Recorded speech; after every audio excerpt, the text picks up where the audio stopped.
Hey everyone, welcome to the Midnight Cast, the official podcast of the Midnite Romero Society. I'm Midnight Dave, and as ever, I am joined by K-Tron. Jenny from the grave. Jet Mike. And on this episode, we are going to talk about our favorite movies to watch during the holidays. I took a different approach to this, talking with all of you. You all seem to mostly migrate towards holiday-specific movies. But for me, I mostly just migrated toward movies I watched around this time that I have, a desire, kind of a hankering to watch. But yeah, I mean, tell me, what are your thoughts, your processes for developing your lists today before we delve into them? As we were talking before we started this, I originally was going to do my theme of 3 holiday movies that have Malcolm McDowell in them, because he's the greatest living actor. But then I went a different way, and I chose 3 TV movies, which, to be fair, I didn't plan to do that. I just realized I did that after I chose them. Right on. Mm-hmm. I went with, there's definitely a handful that I usually think, okay, those are the Christmas movies. And a lot of them are child nostalgia ones. So my picks are a little bit movies that, like, I kind of discovered later. One of them's a childhood movie, the rest not, and just sort of different. Like, all right, these are my top 3. Throw those in the garbage. Let's start with 3 others. So they're a little bit batshit crazy, and I'm ready to share that with you. Right. Mine are classic but not classic, and they all have to do with like toys coming to life or kind of surrealist situations surrounding holidays or winter themed. I don't know. Mine are kind of all over the board, but they all have like kind of an overarching theme to them, and I'll get into that later. All right. Beautiful. I love it. We're always so diverse with our approaches to these. But all right. Well, let's dive into it. K-Tron, what have you got for us? First at bat. When you told me I was first, I said, okay. This is what it's going to be. This is the thing that people are tuning in first to hear. And that is Grumpy Cat's Worst Christmas Ever from 2014. Now, show of hands and or mouths. Anybody seen Grumpy Cat Christmas movie? No. See, that's because y'all's missing out. You don't even know. The tagline of this movie is Ho Ho No. And in case you weren't familiar with Grumpy Cat, this was an internet cat phenomenon from back when there were internet cats that were phenomenons. Not that long ago, but it does seem like that long ago, looking back at it now. So she was a cat that was born with feline dwarfism, so she just had this like scrunchy little face that looked angry all the time, and started internet memes with such funny things as picture of the cat and then words on the bottom. Things like, I had fun once, it was awful. I think that's the one that blew up. And this became like millions of dollars in the making. She was very famous. There's toys, there's this movie, there's all kinds of stuff out there that got this cat famous. Instagram, Facebook, tons of followers. And her real name is Tartar Sauce, just in case you didn't know that. And she is a girl. Most people just default boy, but no, Grumpy Cat is a girl. And she's got a Christmas movie. Not just any Christmas movie, a made-for-TV Lifetime Christmas movie. Okay, so I saw this movie not that long ago, pretty new. Wait. So this was made for Lifetime? Yeah. Whoa, that's amazing. Lifetime's been like doing some really weird stuff. They have Bruce Campbell doing a new one this season. Nice. And then they also do, or is that Hallmark, where they had Colonel Sanders' life story. But it was like a Mexican soap opera style. I like where they're going with their creative endeavors. But go on. Yeah, so I guess someone somewhere said yes, they greenlit this Grumpy Cat movie, and it was during the height of popularity of this said cat, so hey, why not? Let's just rake in the money. And it is something to see. I did borrow it from the library. I don't think I saw it on TV when it came on. And I was very pleasantly surprised by how self-aware this film was, and that's really important when you're making a movie based on a cat from the internet. So probably the biggest star draw in this film is Aubrey Plaza. She is the voice of Grumpy Cat. Whoa.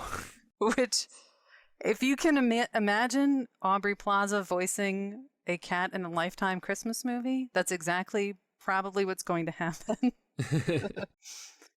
My God, man. She was in the new Child's Play, too, that came out, like, I guess it's not that new, but I was amazed to see her. I was like, wow, she's in Spanning everything. those horizons. Wow, like, oh my God, I need to see this movie now.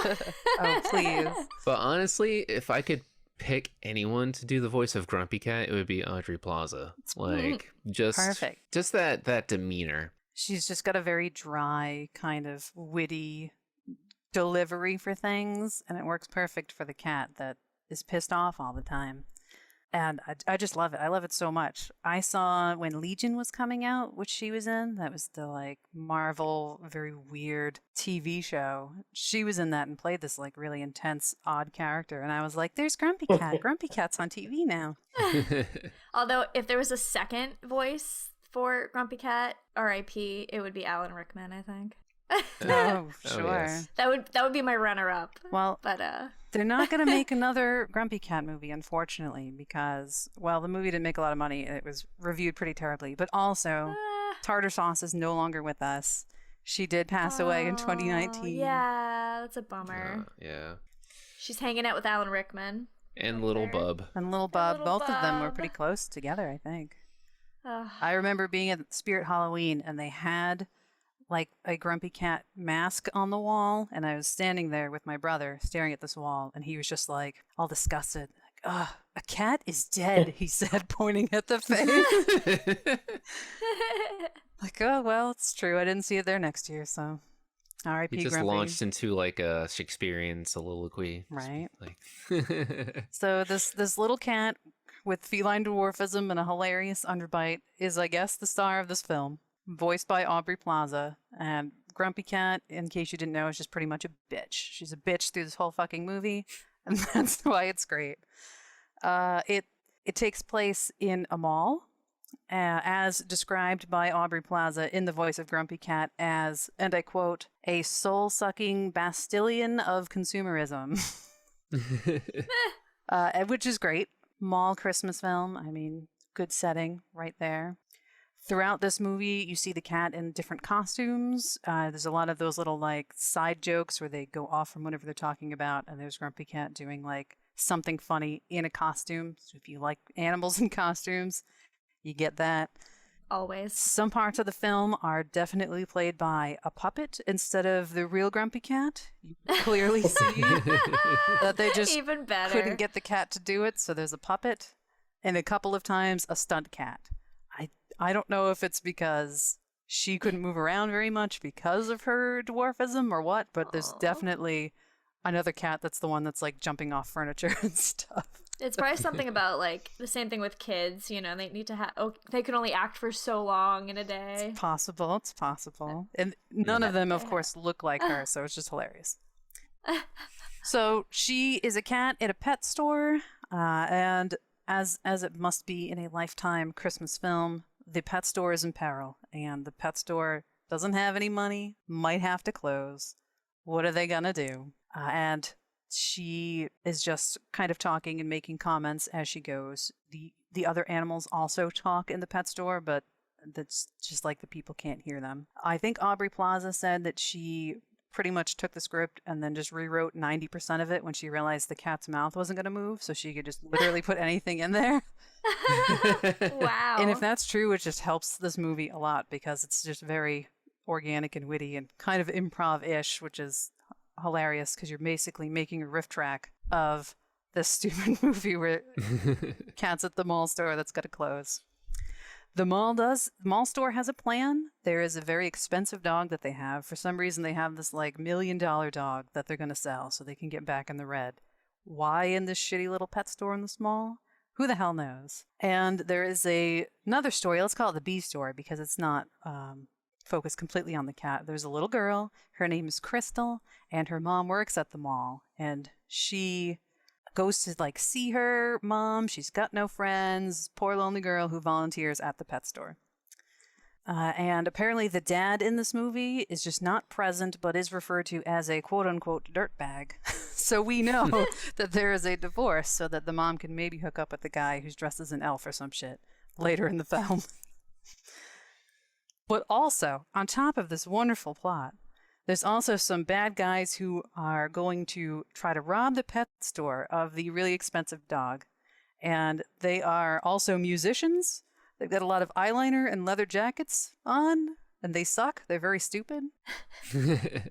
Like cartoon villain dumb, like Power Rangers Bulk and Skull kind of thing. If Bulk and Skull were to continue on and then become bank robbers who need to payroll their musician shit by robbing the fucking mall at Christmas time. All right, so this movie's bullshit now. This is what we've got set up. We've got the bullshit movie. But as I said, it is self-aware. And it is very cute. The animals are very cute. It's very Christmassy. It's in the mall. You see all the mall decorations. It's, everybody's trying to be nice to each other. And then also bitchy, which again is nice. If you're going to have a Christmas movie and not acknowledge that you need a little bit of bitchiness to get you through the season, you're not being honest with yourselves. And Aubrey definitely holds this movie together. I don't know what it would have been like without her voice. There's at one point the movie stops and you can just see her in the recording booth and she makes some snide remark and then it goes back into the film. It's just fourth wall breaking. These are the kinds of things I really enjoy. Oh, that's awesome. It's so good. My only suggestion, if you were going to watch this with kids, maybe not very little kids, because it does bring up mall Santas and how there's many of them. So if you were trying to keep some illusions, maybe watch that a little bit, because there is a very important scene with the mall Santa, which I did forget to mention. The lonely little girl makes a wish in the Christmas wish fountain that a random mall Santa gives her a coin for, and then she can magically hear all the animals talking. So they're the magic of Christmas, where she can hear Grumpy Cat being a bitch is really important. So she can help save Christmas with the animals. Yeah, it's something. Are there any other talking animals, or is it just Grumpy Cat? The other animals also talk. They're just voiced over by whoever. So in the pet store, there's rats. There's a really affectionate snake, I believe, who's super nice. Oh. All the little animals, I think spiders. They're just a dog who's really hyper. The big, rich dog is kind of a dickhead because he's, oh, I'm so much better than you. Oh, look at me. As you would imagine a $1 million dog would sound like. Do they do that thing where all of the stereotypical house pets, like cats and dogs, are jerks, but then, the snake and reptile are just really cuddly and friendly? A little bit, because the snake is definitely not what you'd assume a snake would be. He just wants to hug. Just wants to hug, yeah. So this whole thing, worth watching, for sure. Even when Grumpy Cat first meets the girl and realizes she can understand her, Grumpy Cat calls her a blonde witch. What are you doing, you blonde witch? It's great. So it's just the dialogue that makes this. Everything else is fucking ridiculous. But that's sometimes what you need in a Christmas film. And if you haven't seen it yet, something new to maybe throw in your repertoire. I've seen it a few times since I saw it that one magical night where I didn't know what I was in for. It's sometimes the best way to discover things. Just I don't know, but let's throw it on anyway. Yeah, it's just worth seeing. So where can you find this movie? It's certainly under $10 on DVD anywhere you look. You can get it for $3 on eBay if you wish. It does exist on Amazon and many streaming places. You might have to pay for it a little bit, though. So what you're saying is it makes a great stocking stuffer for this season. Only if you can actually convince somebody to watch it. Yes, it's a gag gift, but you actually have to watch this movie. And it's cute. It's got animals. It's sweet, but it knows what it is. I think there's even a joke in it that if they were to have shown something a little bit extra in the film, then it would have been a different kind of Lifetime movie. And then, like, the lines delivered, like, oh, it would be one of those Lifetime movies. And Grumpy Cat kind of like, ugh, does a little look into the camera. And I'm like, oh my God, who is this for besides me? I love those movies. It keeps you guessing. Yep. And I've got a line here, let's see, that I want you guys to hear, because really it's the dialogue that makes this film. In Grumpy Cat's voice, Crystal had been mesmerized by a magic, talking, distractingly beautiful cat. Which is really cute. The cat is full of herself. And when the bad guys are breaking into the mall, they just open up a door, and as they're walking through it, they say, hey, they should really lock this. And the other guy says, yeah, but then we wouldn't be able to. And then they just kind of like stop talking, and then just the other one says, shut up, and they go inside. Because really, I was thinking, the hell, it's Christmas season at the mall, and they're not securing this place. The movie points out, like, yeah, no, that's just how we wrote it because we couldn't figure out anything else. So that's how they get in the mall. They didn't have budget for any kind of, like, lock breaking. Right. Nope. Just let it happen. Wow. So that's my first holiday pick. Good show. I kept seeing that pop up when I was doing my research, and I was like, We're coming in strong. That's great. I definitely stalked that when I used to work at a particular company during the holidays. Mm-hmm. Everyone here knows exactly what I'm talking about. It was a retail job. I'll say no more. But Strawberries? Strawberries, exactly. I used to work at Strawberries. You probably had like 16, 17 of them on the shelf at the time, I'm sure. Oh, yes. Like, the holiday shipments were ridiculous. Like, at the end of November, you would just get essentially the leftover movies that they wouldn't sell for the past 5 years in bulk, and then you would just like make displays of them, And you would have to find room for them, which was always fun. always. And because during the summer you don't need all this display stuff, so you try to hide it as best as possible, and then you throw stuff on top of that, and then throw stuff on top of that. So it was it's a fun season, we'll say that. Oh, yes. We're all grumpy cats then. This movie definitely bombed when it came out, but that doesn't mean anything really. What were they expecting? It's called Grumpy Cat's Worst Christmas Ever. It's not even saying that it's going to be a good Christmas, so. Well, thank you, K-Tron. No problem. Jenny from the grave. Hi. So, my first movie is the 1934 Babes in Toyland, or Laurel and Hardy in Toyland, or March of the Wooden Soldiers, depending on what country you lived in, what release you saw. There's a million different names for this particular movie. There was also a remake, which is terrible.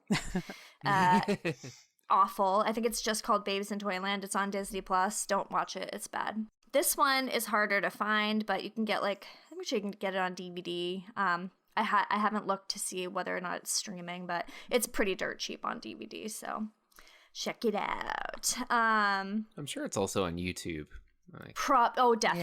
Definitely. Yeah, it was, as I said, super duper old. I think it's going to be celebrating its 87th year. It came out November 30th, 1934. Just let that sink in for a second. 87, that's a long time. That's almost as old as Frankenstein and Dracula. So yeah, it's a classic. It was we had my grandparents bought us all the Christmas movies, all the movies ever, and oftentimes we would get like kind of weird ones that I know she would like pick up in the dollar bin or like the 50-cent bin, and this was definitely one of those movies. It's a Laurel and Hardy classic, and I just fell in love with it when I was little. It was just so weird and crazy and fun, and it was cemented in my memory for many reasons. It was based on a popular operetta at the time, which is kind of fun. It was filmed in sepia and then later on colorized. Mm-hmm. Did you have the colorized version? I did not. I had Okay. the sepia, or actually, I thought it was black and white, but it could have just been a really bad quality version of it. And then later on, I saw the colorized version. So no, I had the original, which kind of gave it more of like, the colorized is probably cool, but I don't know, there's something about the original that, because you can tell a lot of the stars were still kind of coming out of the silent era, you know, from, you know, a few years earlier. And there's just like the expressions, I feel like the expressive acting with like black and white or sepia tone is just so much better than like the now. But anyway, so the story takes place in Toyland, which is inhabited by Mother Goose and other fairy tale characters, most notably Stanny Dumb, which is Laurel, and Ollie D, which is Hardy. They live in an old shoe. Appropriately. I feel like I'm reading a bedtime story. They live in an old shoe with Mother Goose and Bo Peep and a live monkey dressed as a mouse. Oh my gosh. Yep. Yeah. Whoa. K-Tron, check it out. I'm already in love. Live monkey, which he has a lot of screen time. I don't think he had a name, but he is all over that set. The sets are great. They're super fun. They really put a lot of time and money into this movie. It's awesome. And so they live in an old shoe with a bunch of orphans, I think. And the main plot point is that Mother Goose can't afford her rent. And she's going, she's, every month she's like, oh, I'll pay you next month, to our villain, who is Silas Barnaby. He is supposed to be kind of figured after the Old Crooked Man nursery rhyme. Okay, yep. So he has like a huge hunch and a big cane, and he's like super old and evil and gross. And he owns, I think, he's like, got the monopoly on all the, shoe houses and all the fairy tale houses in the area. And he will not give poor old Mother Goose a break, and is going to kick them out unless Little Bo Peep marries him. Ew. She's this like super young, cute little dimply, shepherdess, and he is so old. And I just remember being younger and being like, that's not right. Like Extortion at its creepiest. Yeah. So he wants her to marry him, and then he will, let Mother Goose and the children live there and not kick them out. It's a whole very like dramatic storyline. And then of course Laurel and Hardy try to do all of these crazy things to get the money, including like trying to they work at a toy factory for Santa Claus, of course. And they are pretty dumb, as we all know. If anybody's seen any Laurel and Hardy, they're not too smart. So instead of making what is it? Let me see. I wrote it down. Santa Claus has them. He sets them to work building some toy soldiers. And instead of building 600 soldiers at 1 foot tall, they end up building 100 soldiers at 6 feet tall. So they screwed up big time, which that will come in later into play, as it is, of course, the title of the movie. So Santa fires them, and then they try robbing Silas Barnaby's house, and he finds them, and he's got all of his evil minions. One of the most graphic scenes that I remember was because it's 1934, like things that shock us now did not shock anybody back then, and vice versa. It's very strange. So there's a lot of weird humor. There's a lot of like in jokes that I probably don't get, but after Laurel and Hardy, or Stanny and Ollie, are caught, they are publicly dunked. Nice. Okay. Which I think was a form of torture. And yeah. So they like sit them in a little seat and then dunk them in this water over and over again. And as a child, I was just like, huh, that's horrifying. That's something. Yeah. And then, it's super fun. There's all these great costumes, great characters. Little Bo Peep has her true love. I think his name is Tom. I don't remember. He just looks like Peter Pan or something. He's got super tight, like, green tights, and he's like got a cute dimple butt chin, and he's all like beautiful. And I think he and Stanny and Ollie end up getting banished to Bogeyland. Oh, no. Ominous. And without giving too much more of the plot away, calamity ensues, and there ends up being an epic battle between the 6-foot wooden toy soldiers and the monsters from Bogeyland. And it's all so hammy and ridiculous, and I love it. It's something that I put on like every year, even if I'm just like it's in the background, and there's just so much slapstick. It's great. So highly recommend it. Yeah. Right on. I did a quick look, and there are quite a few versions of it on YouTube. Yes, yeah. I don't know. You got your black and white. There's a colorized version. It's also available to rent on YouTube and a few other places. So I don't know what the official version is, though it has a colorized poster. But it's available places, definitely. That sounds great. It's super silly and super fun. I definitely like watching older movies like that, just to see the special effects and the makeup and the things that they come up with. Where today it would be so much easier if they do it in a completely different way. Yeah. I watched a few different versions of Alice in Wonderland recently, because there's many, and the older you get, the fucking weirder it is. Actually, I did a little research into the actors, and Little Bo Peep, I didn't write her name down, but she played one of the Alice in Wonderlands from that time period as well. Oh, that's great. Nice. So maybe she was in one of the ones that looks like nightmare fuel. Yeah.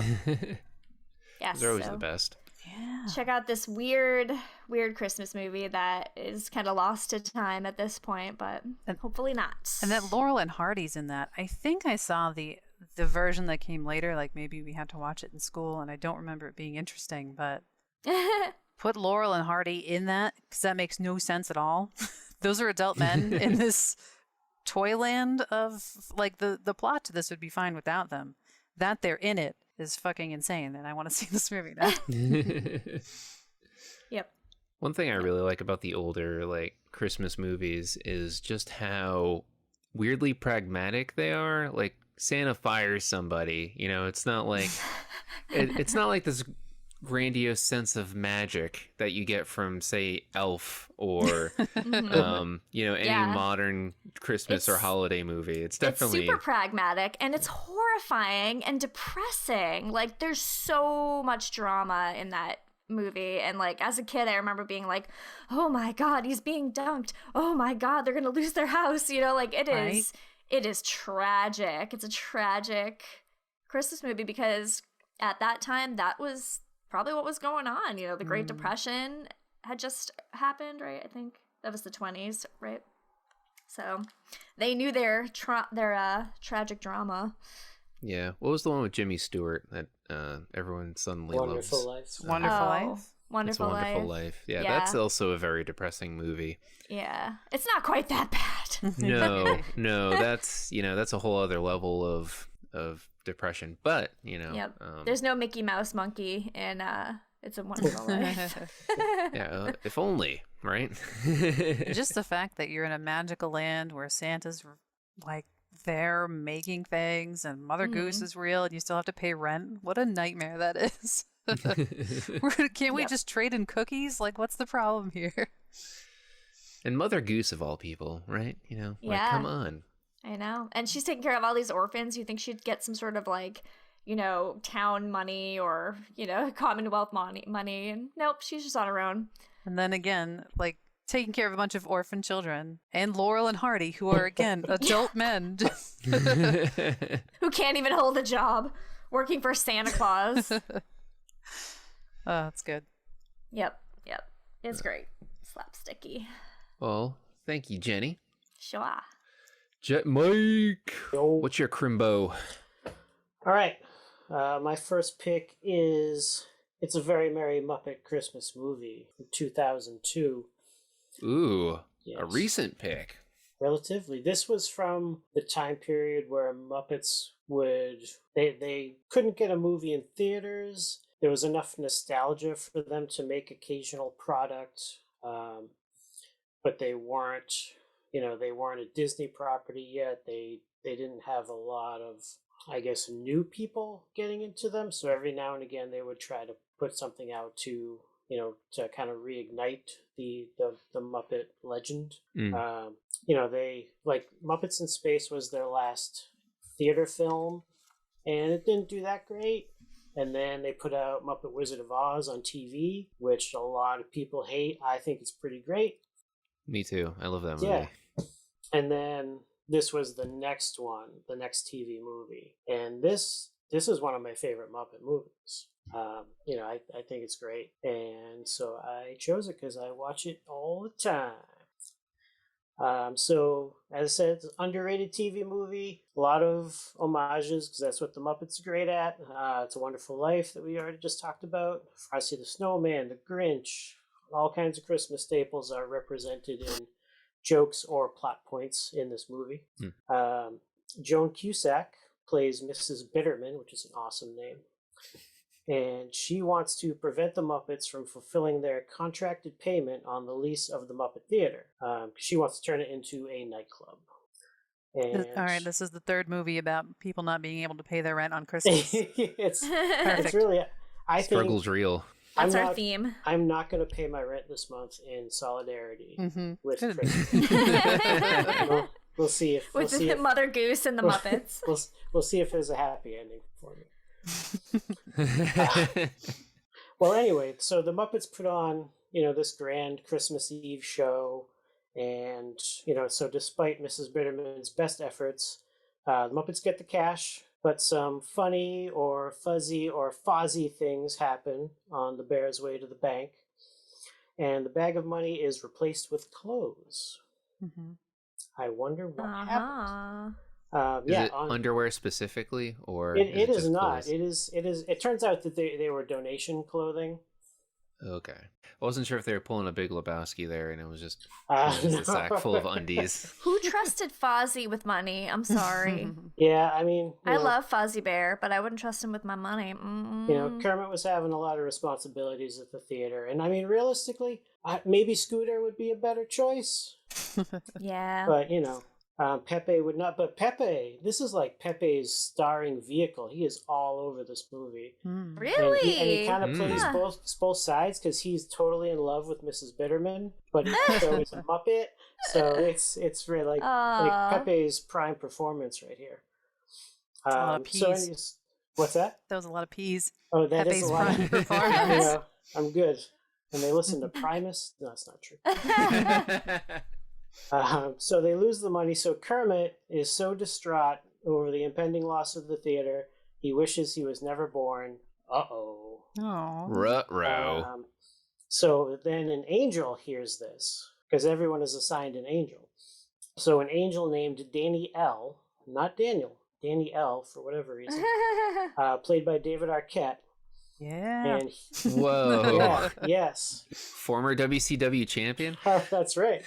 Hardcore legend, David Arquette. So he pleads with God, who is played by Whoopi Goldberg, to help Kermit. that makes sense. Yes.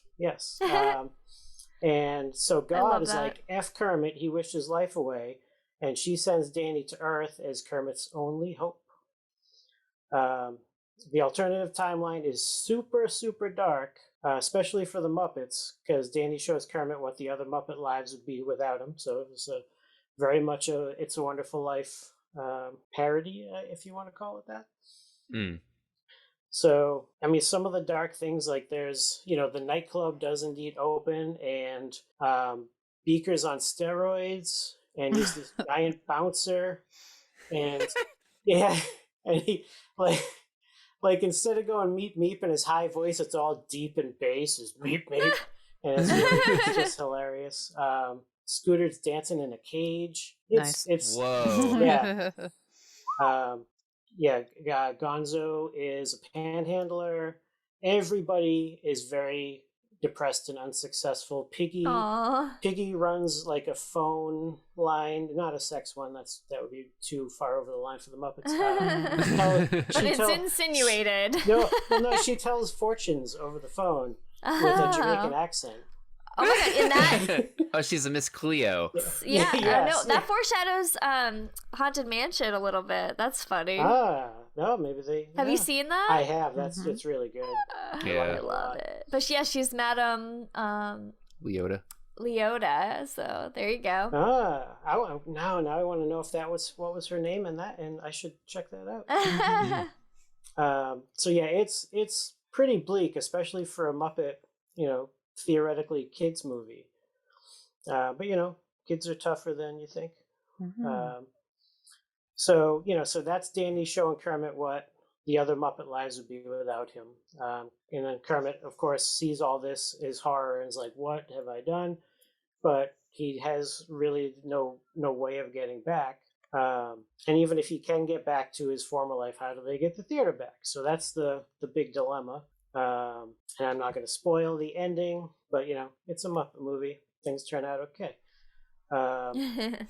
It's there's significant dilemmas for the cast to overcome, and just like every Muppet movie, besides the cameos I've already mentioned, let me see, William H. Macy's in it, Mel Brooks, Matthew Lillard, and a whole bunch more. There's a Crocodile Hunter parody, rest in peace Steve Irwin, but it's definitely dated now. At one point, Fozzie becomes the Grinch due to a weird paint accident when he's losing. It's hilarious, and I love it. That's a crossover I want to see. Yeah, The Muppets do Grinch. yeah. How the Muppets stole Christmas or whatever. And also, you haven't lived until you've seen the Muppets put on their mashup performance known as Moulin Scrooge. That's kind of how the movie opens, and it's wonderful. And as a personal memory, because all my picks have a personal memory attached, I remember the night this premiered in, 2002. My mother and I watched it together, me at 27 and she at 63, just as we had watched The Muppet Show together when I was a little single-digit boy. Oh, I love that. And that's awesome. It's interesting that you choose this one, because there's a few Muppet Christmas films out there. Yeah. Part of my picks were I also kind of wanted to go a little out of the box in case somebody else might pick the same thing.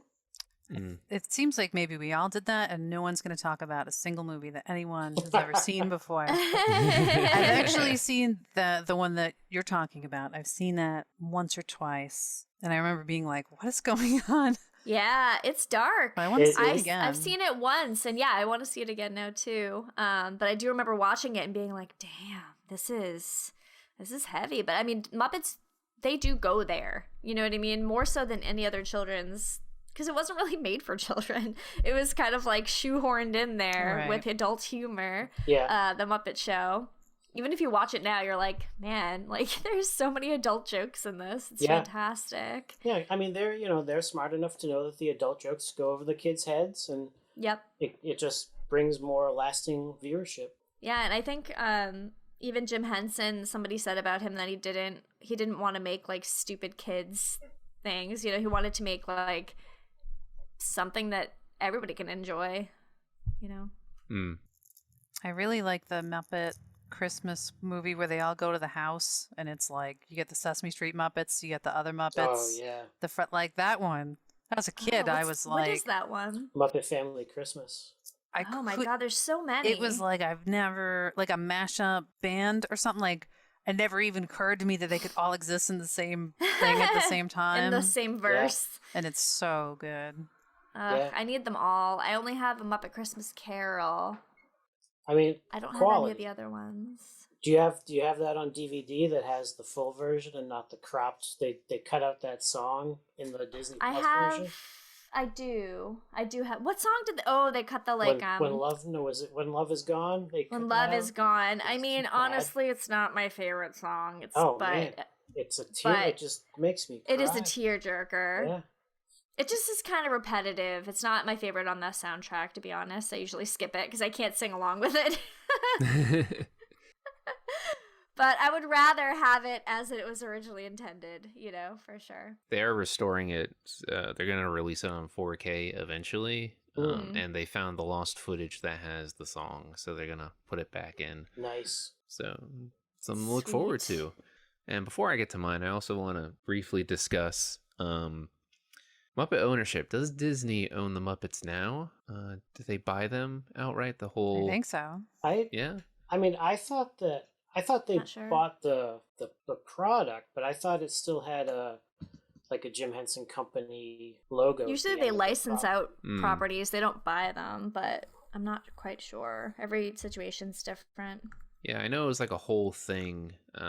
Before Jim Henson died, he was like trying to work it out with Disney, and they were even going to have their own land in the parks and all of that. And then he, passed away. And it's not owned by the Muppet. I'm sorry, Disney? It's not owned by Disney. No, yeah, No. yeah. So they've been kind of doing things together. Obviously, there's Muppet Vision 3D, which is a fantastic experience, and I highly recommend it. But yeah, I think they never really reconciled any type of ownership.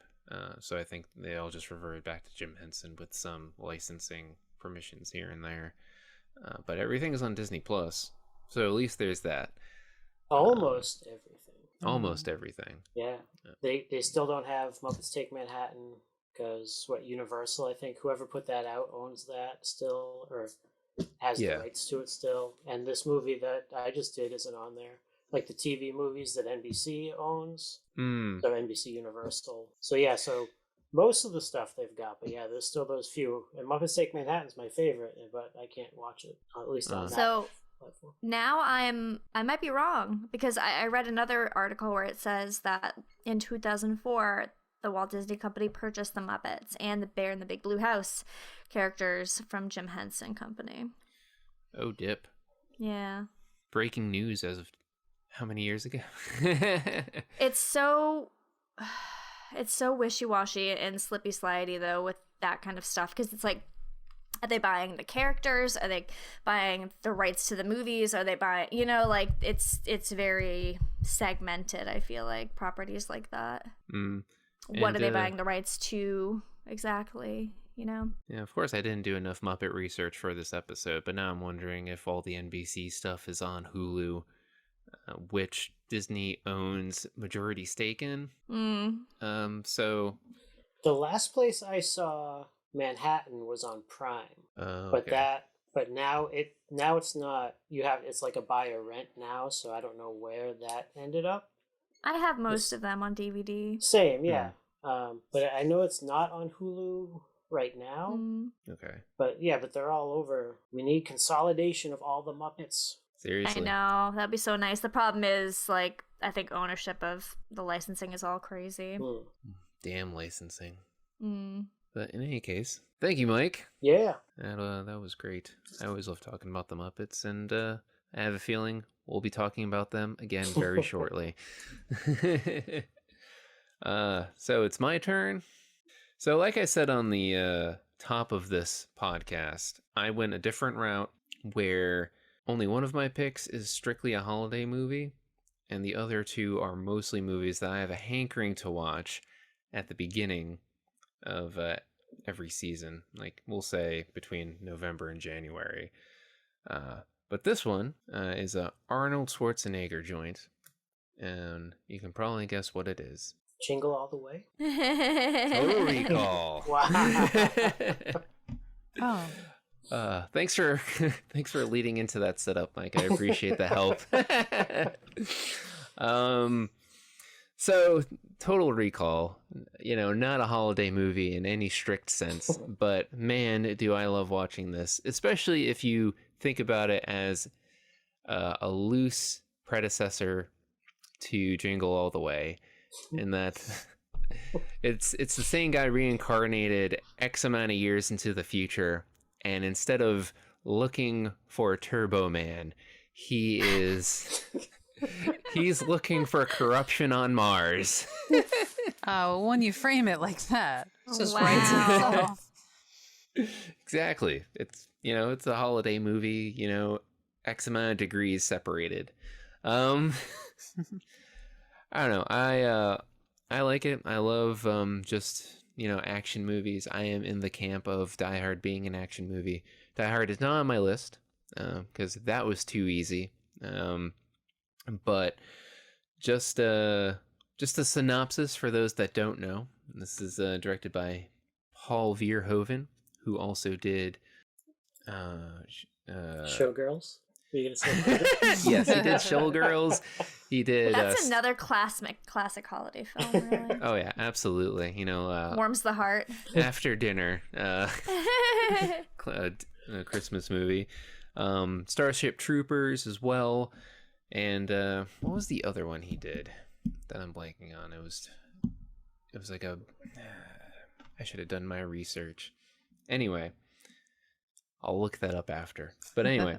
So, Paul Verhoeven, total badass. And so he makes this movie based off of a novel by Philip K. Dick.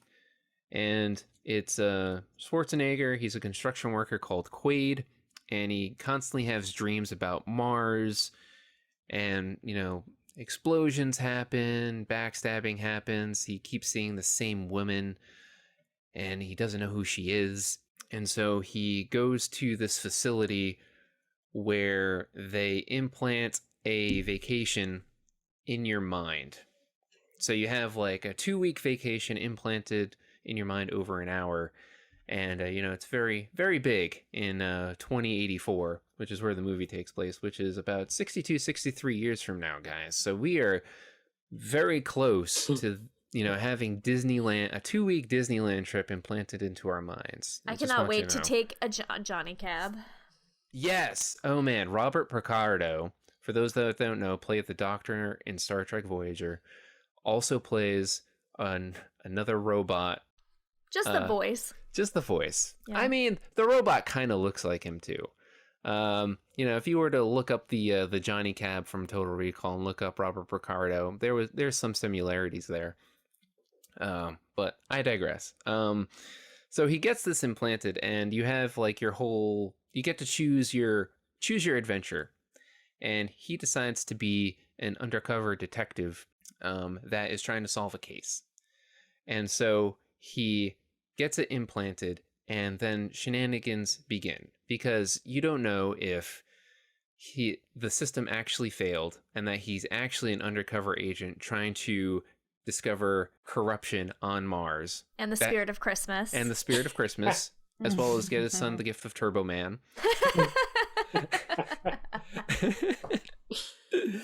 You don't know if this is actually what's happening, or if it's just the simulation.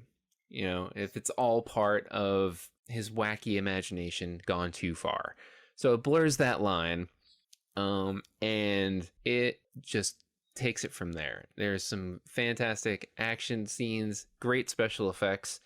The lady that splits open, like her head splits open, and then you just see Arnold Schwarzenegger's face, is probably the most iconic from this movie. 2 2 weeks, right? Is that scene? Yeah, 2 weeks.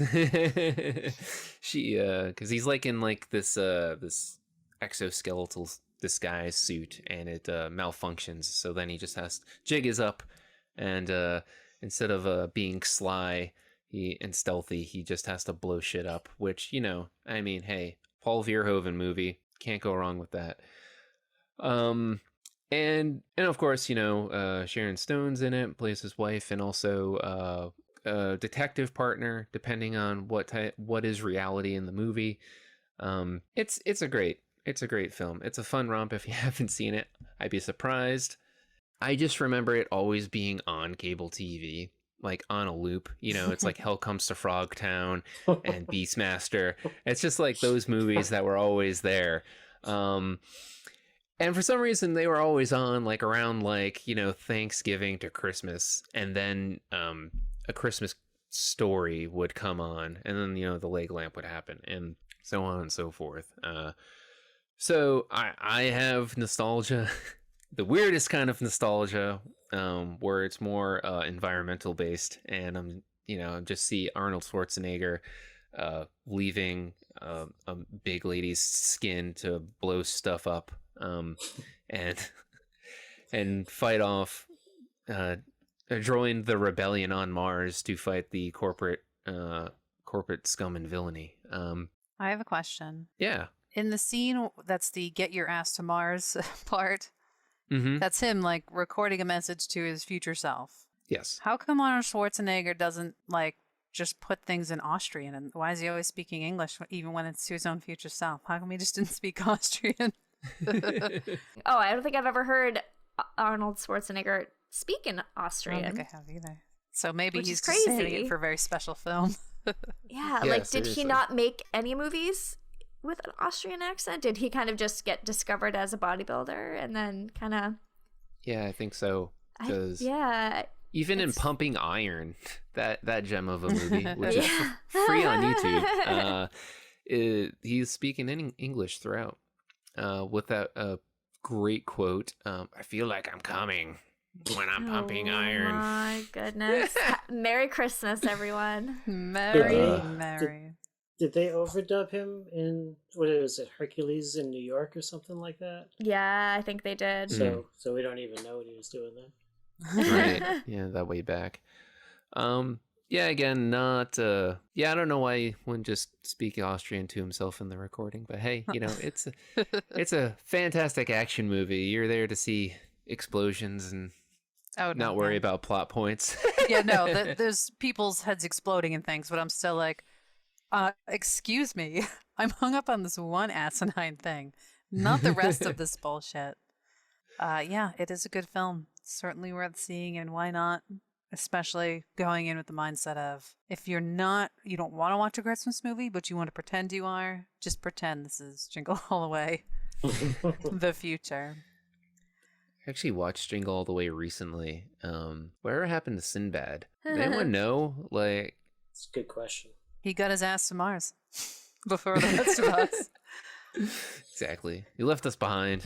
All right, does anybody see the movie The Sixth Day, starring Arnold Schwarzenegger? No. Mm-mm. It's a 2000 film about cloning. It's like the future where if your pet dies, you don't have to be sad. You can go get a clone of your pet. Whoa. But it's illegal to clone humans, but one day he comes home and there's a clone of himself already there. Then he's got to try to fight back for getting his life back or something like that.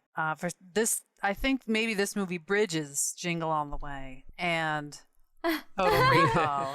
Okay, wait a minute. just starting to This get there. sounds... I feel like I saw it on... You know when you, like, go to someone's house and you, like, watch, like, maybe a quarter of a movie because it's on the TV. I think I've seen a little bit of this movie. I remember it being very weird, and I was like, all right. Oh yeah, and I think maybe I saw it once, and it's only half in my brain, but I had to look it up. And yes, now that's the trilogy: Jingle All the Way, The Sixth Day, Total Recall, Sixth Merry Day. Christmas. Was it during that time period in like the 2000s where it was like every movie was a sci-fi clone movie? Yeah, definitely. Yeah. It's right at that. It's the millennial time. Yeah. The future is here. The future is computers, and they want to kill you. See, my jam is making fake trilogies, and We you're just ringing all did. my bells, K-Tron. just did. Fun fact, Total Recall was the only movie that I ever saw on Laserdisc. Oh, no way. Ooh. Yeah. And is that the only way to see it, Jet Mike? Not at the time I saw it.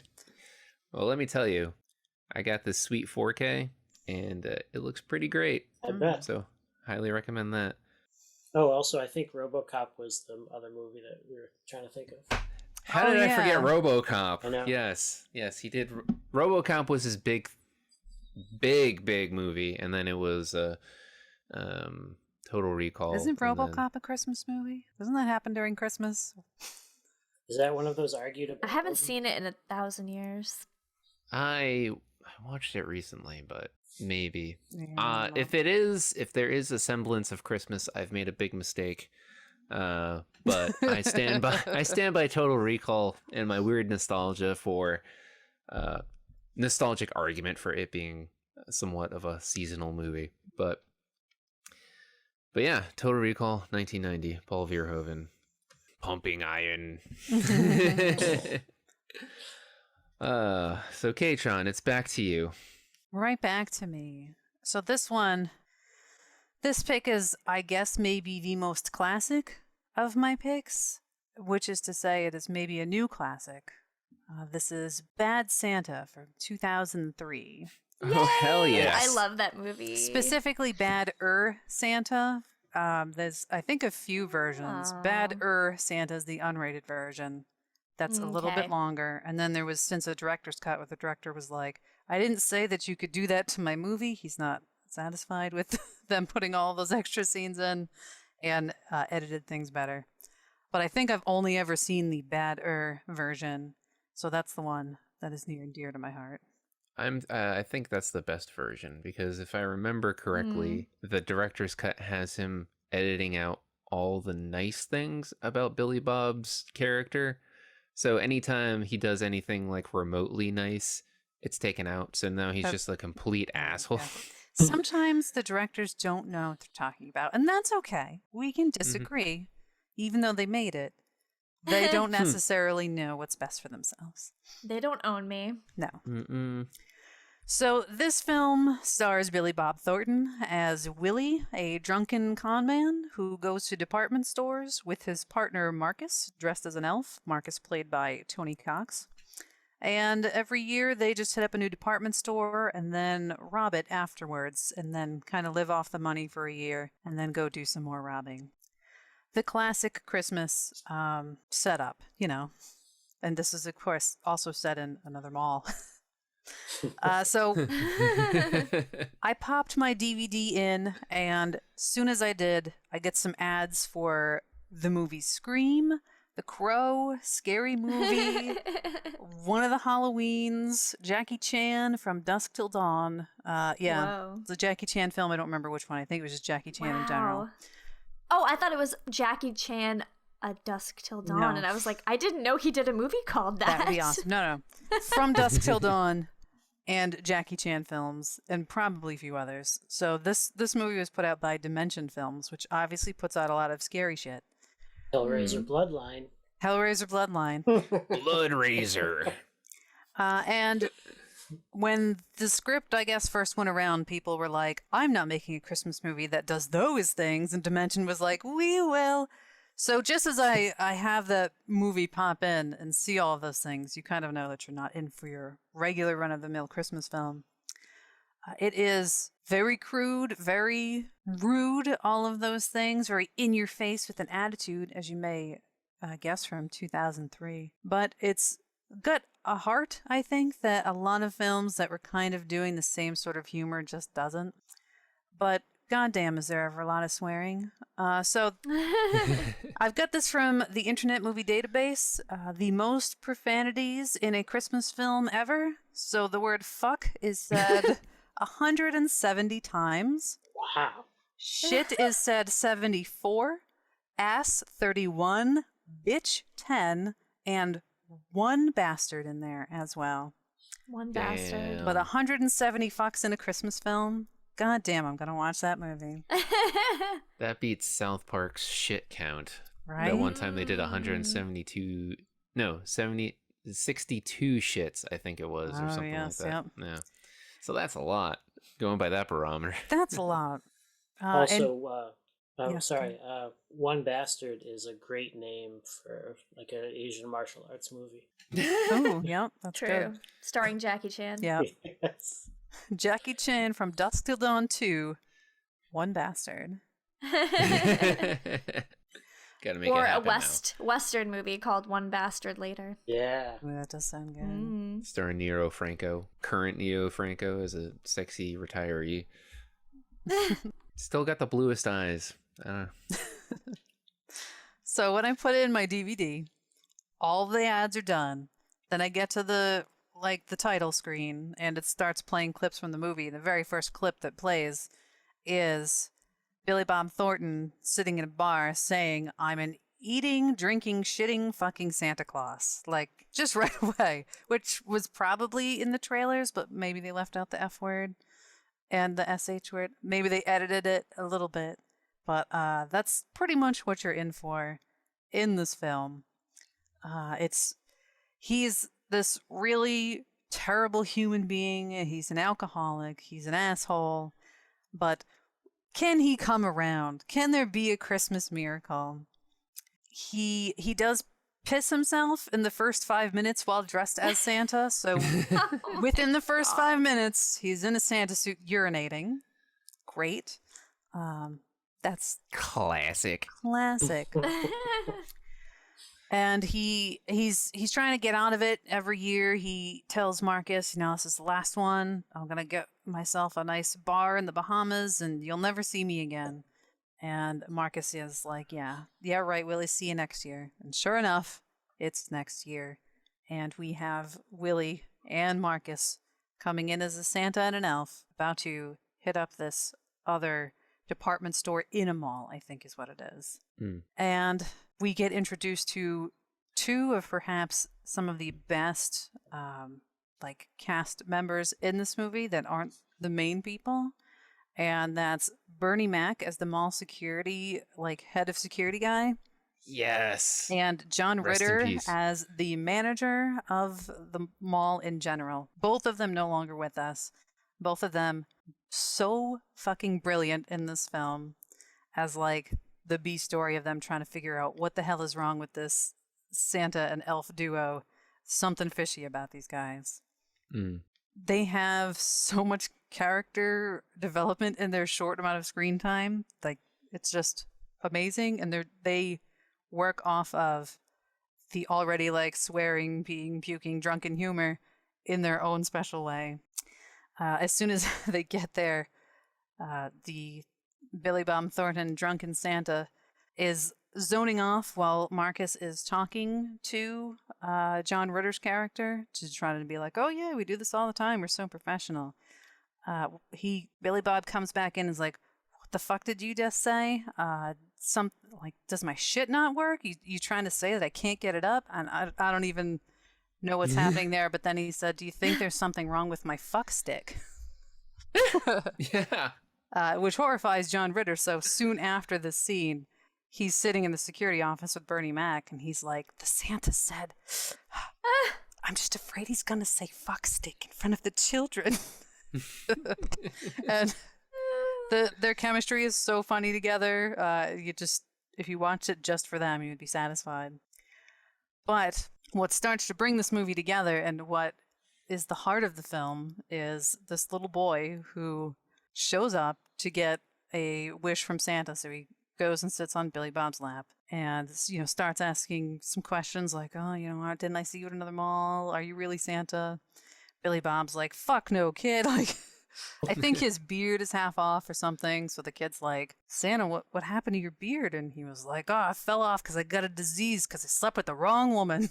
Oh, no. The kid just plays a perfect deadpan, this sweet innocent boy. He's just like, well, how did you? Well, who was it? Was it Mrs. Santa? Billy Bob's like, no, it was her sister. What the fuck do you want for Christmas? And what happens is he gets off of work and this kid is there, still waiting for him, because this kid is just super lonely and really wants to talk to Santa. So Billy Bob sees this as an opportunity, takes the kid to his house, but he realizes there's nobody really there. His mom is with the angels, with God in heaven, and the talking walnut and the donkey, as he says. The guy's like, all right, yeah, and where's your dad? And the dad is exploring the mountains, is the explanation that we're given. So he figures out he's got a place to stay. So he ends up staying at this kid's house while slowly waiting to rob this department store later. And it's the interactions between him and this kid that really kind of bring that Christmas warm fuzzies. Sure, he's swearing up a storm. Sure, everything is going to hell, and he's banging a waitress who's saying "fuck me, Santa" during it, because she's apparently Jewish, and Santa seems like a forbidden thing to her, so she's into it. Yeah, that's pretty much this movie. The grandma who's in the film that lives with the little boy, she's got some sort of dementia or something. It just doesn't seem to care that this guy is in her house. She just tries to make everybody sandwiches in the film. She's played by Cloris Leachman. She was an uncredited role in that film, but I was like, oh, well, she's like a big name. She's like a person, and she's just playing this poor demented woman making sandwiches. Tons of smoking in this film. So much smoking.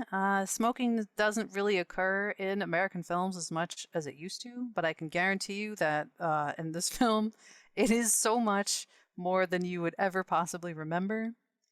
But it is so sweet. I think this movie is just so so sweet for a film that's like this.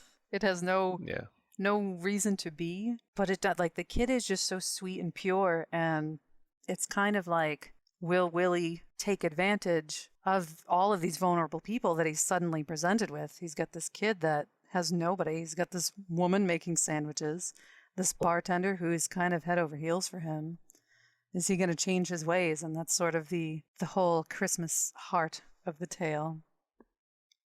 He's imbued with the Christmas spirit. Right, yeah. Well, one of my favorite scenes in the movie, I mean, there's many. You could say the whole movie is a favorite scene, but one in particular is Billy Bob's character eats the advent calendar of the kid. Yeah. And then like later on, he feels bad about it. So then he refills the advent calendar with like gummy bears and M&Ms, and then like retapes it and then gives it back to him. Mm-hmm. I think he like even like haphazardly wraps it and then gives it back. Oh yeah. And he's like, "Here, Merry Christmas. It's your old advent calendar with less great candy." He pretty much destroyed it in a drunken haze one night and ate all the candy. And yeah, the next day it's all like shittily taped back together. And I think the kid even opens it and he's like, "A Tic Tac? Did something happen to my advent calendar?" And he was like, "No, kid, what are you talking about? That's the way it's always been." And the kid's just so innocent, he just accepts it. Also, the kid looks like one of the kids from the Goonies that always wears the Hawaiian shirt. He's definitely... Oh, yeah. Does anyone know what I'm talking... Is it Smalls? Is that the character's name? No. That's the name of the kid in Sandlot. Isn't it Chunk? Oh, in Sandlot. Yeah, that's right. You're killing Chunk. the Smalls. Chunk? Just Chunk. I don't know. I think it is. What is that poor kid's real name in that film? I don't know. He's channeling that kid's energy. It's like that kind of, because he's always wearing a Chunk. It's Chunk. It is Chunk. Yeah, who does the belly thing? Yeah, he does the belly thing. Yeah, it's Chunk. Correct me if I'm wrong. The kid's always in Batter Santa. He's always wearing a Hawaiian shirt and kind of these shorts. That's true. I don't think it's Hawaiian. I think it's just like a stripy little polo, but it's always the same kind of thing. And even the kid's nose is like running disgustingly as he's sitting on Santa's lap, just like this poor kid with the curly hair. Needs some help finding it, perhaps in different places. The scene where we've got both Willie and we've got Marcus teaching the kid how to box is hilarious, because of course this kid's getting the shit beat out of him all the time. And that alone, which I think played in the trailer a lot, because somebody gets hit in the dick, so of course they've got to show that in the trailer. It's got that edgy comedy stuff of its time going for it, but it's not as mean-spirited as a lot of that stuff is. Yes, it's definitely got some PC stuff that today would be like, I don't know. But really, compared to a lot of the stuff that was happening at the time, nowhere near as bad. And I think it holds up pretty well. I do think the sequel, did anybody see the sequel to this? No. Mm-mm. I did not like it. I was looking forward to it because it seemed pretty good. Kathy Bates is in it. Oh, cool. She plays his mom, because we do find out that Willie's dad was a horrible piece of shit. So he kind of realizes that he's in the situation with this little boy where, like, oh, he's the father figure now. And that kind of helps turn him around a little bit. But his mom is also apparently a piece of shit. So that's Kathy Bates being the mom. And they're going to go rob, like, a Salvation Army kind of thing. It is not as good because it doesn't have that sweet heart to it. It's not as nice. It's just mean. So it kind of takes out everything that I really liked about this film. The kid that was the little boy in it does come back and plays him, but older.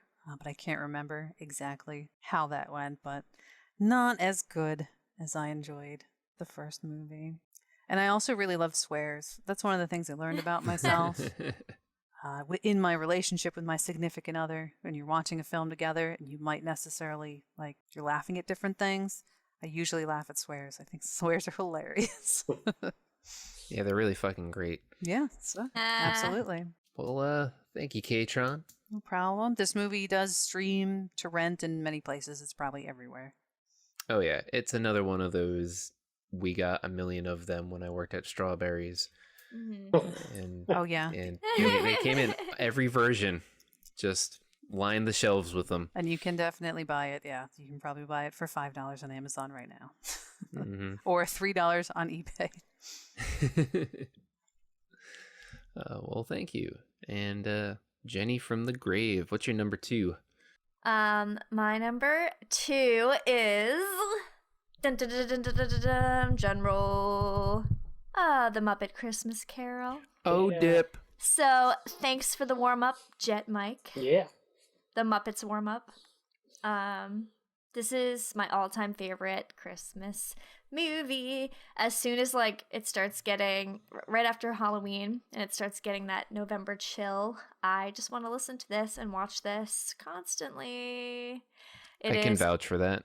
Yeah, I try to not annoy Midnight Dave too much with my constant caroling around the apartment, but it's just can't be helped really sometimes. So it helps that I love the Muppets. So yeah.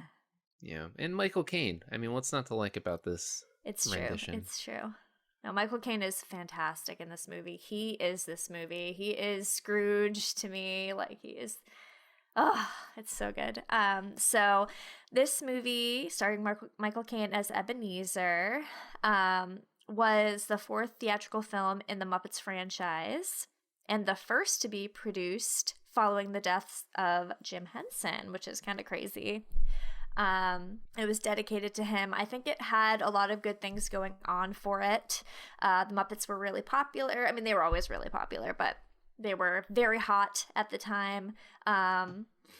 Jim Henson just died. All of his, creators, all the people that worked for him probably missed him and loved him and wanted to kind of give him a tribute that would stand on its own or, just be wonderful and magical. And that's definitely what they did. And they also had backing money from Walt Disney, which I think helped a lot to make the sets more magical and just everything kind of fit into place for this movie. It follows the Charles Dickens novel pretty closely, with a few, Muppets changes here and there, of course. But yeah, it's solid.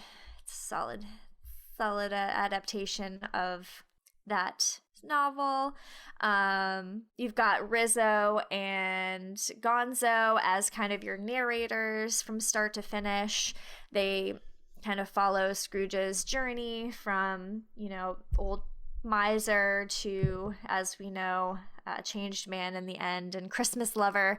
So Bob Cratchit is Kermit plays Bob Cratchit. His wife is Piggy. They have all cute little kids together. It's so freaking adorable. I think there's so many Muppets in this movie too. There's chickens and all kinds of extras on set, and it just must have been super fun for the puppeteers, I imagine. Yeah. It's nice that when you do watch these movies, whichever is the Muppet version of a thing that already exists or one of their other movies, it's just how they're going to use them. There's going to be chickens. Where are those chickens going to come in? What's Gonzo going to do? Who's going to do what role? And that's kind of the fun of some of these movies if you're already a fan of the characters. Mm-hmm. Yep, how are they going to be utilized? And usually they're utilized pretty damn well according to their personality, Mm-hmm.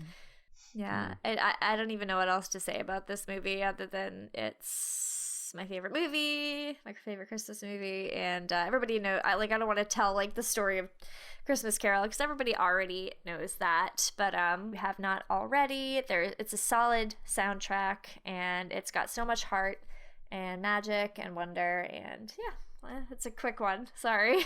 Yeah, no worries.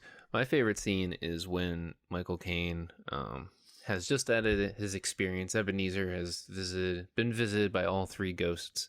So he goes to visit Mr. Cratchit, right? Kermit the Frog's character. Bob Cratchit. Yep. And knocks on the door, and Kermit answers, and then Miss Piggy sees that it's Ebenezer, and she fucking manhandles Kermit, pushes him out of the way, and just starts yelling at Michael Caine, like, "How dare you!" That was more of a Cookie Monster. My apologies, Miss Piggy. But Actually, no, that was pretty good. Yeah. Oh yeah. All right. Cool. Hey, how about that? That's a good Frank Oz impression. Frank Oz, all you really have to do is Yoda, and then with Miss Piggy, you kind of just, put it in a Sass higher it up. register. Yeah, you sass it Yeah. up. How dare you disturb my Kermit? Wow. Can you please do the rest of the podcast in your best Miss Piggy impression? Yeah. It'll be fun to edit later on. That'll be one of the Patreon levels. Like, if you give us so much money, we'll do the whole podcast in character voices. We're ready to sell out right now, everybody. Oh, We'll do Lord. a limited Muppet specific tier for everybody, Mhm. and that'll be a bonus episode. Which good segue. We have a Patreon now. Patreon.com, Midnite Romero Society. Check it out. But yeah, so I just love that sass that she brings, because she's that particular character, Miss Piggy's on fire this throughout that entire movie. Oh, she's always on fire, though. She's always on fire, but and an interesting thing now that we're back on the subject of Muppets again is I think it is one of the vloggers we follow, Disney Dan, right, where he does these really great essays. Disney Dan, I'm giving you credit. He's great. He has like this theatrical background, so he goes and breaks down different characters throughout the years, and one of my favorites that he does is of Gonzo, like his initial inception to the most recent incarnation, and then he just like kind of breaks down all the different costumes and different sculpts and what have you, and their design choices and so on and so forth. It's really fascinating. And one of the things he points out is how the Muppets kind of become an impression of themselves in recent times, because everyone's essentially passed away, right? So, Miss Piggy, whoever's doing Miss Piggy is just doing an impression of Frank Oz. Whoever is doing Kermit is doing an impression of Jim Henson.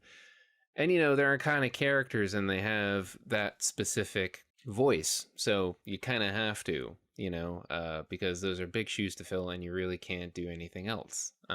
Otherwise, it would be weird. And you can't not have Kermit. You can't not have Piggy.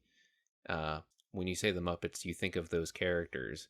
But what he does point out is that the original voice of Gonzo is still alive. Someone help me remember the man's name. Anybody? Was that a Dave Goles? I don't know if he's still alive. Are you talking about Gonzo? Yeah, Gonzo. Yeah, that was Dave Goles. Dave Goles. So he must be still alive. He was in a recent documentary, unless he passed away very recently. I'm going to have a lot of editing to do in this particular segment. If I'm wrong. No, he's alive. Is he? Yeah. You got it? Okay, cool. Yeah, So he's alive. So Dave Goles is still alive. So pretty much what happens with Gonzo, according to Disney Dan, this is his, was whatever happens with Gonzo is all right in his eyes, because it's Dave Goles behind it and in the creative process of it. Whereas like nowadays with like Kermit and stuff, it's more of like kind of a committal, committee deciding all of this, And it's interesting because this particular movie happened right after Jim Henson died. So again, it's kind of a tribute, but it's also still a lot of the original people working on it.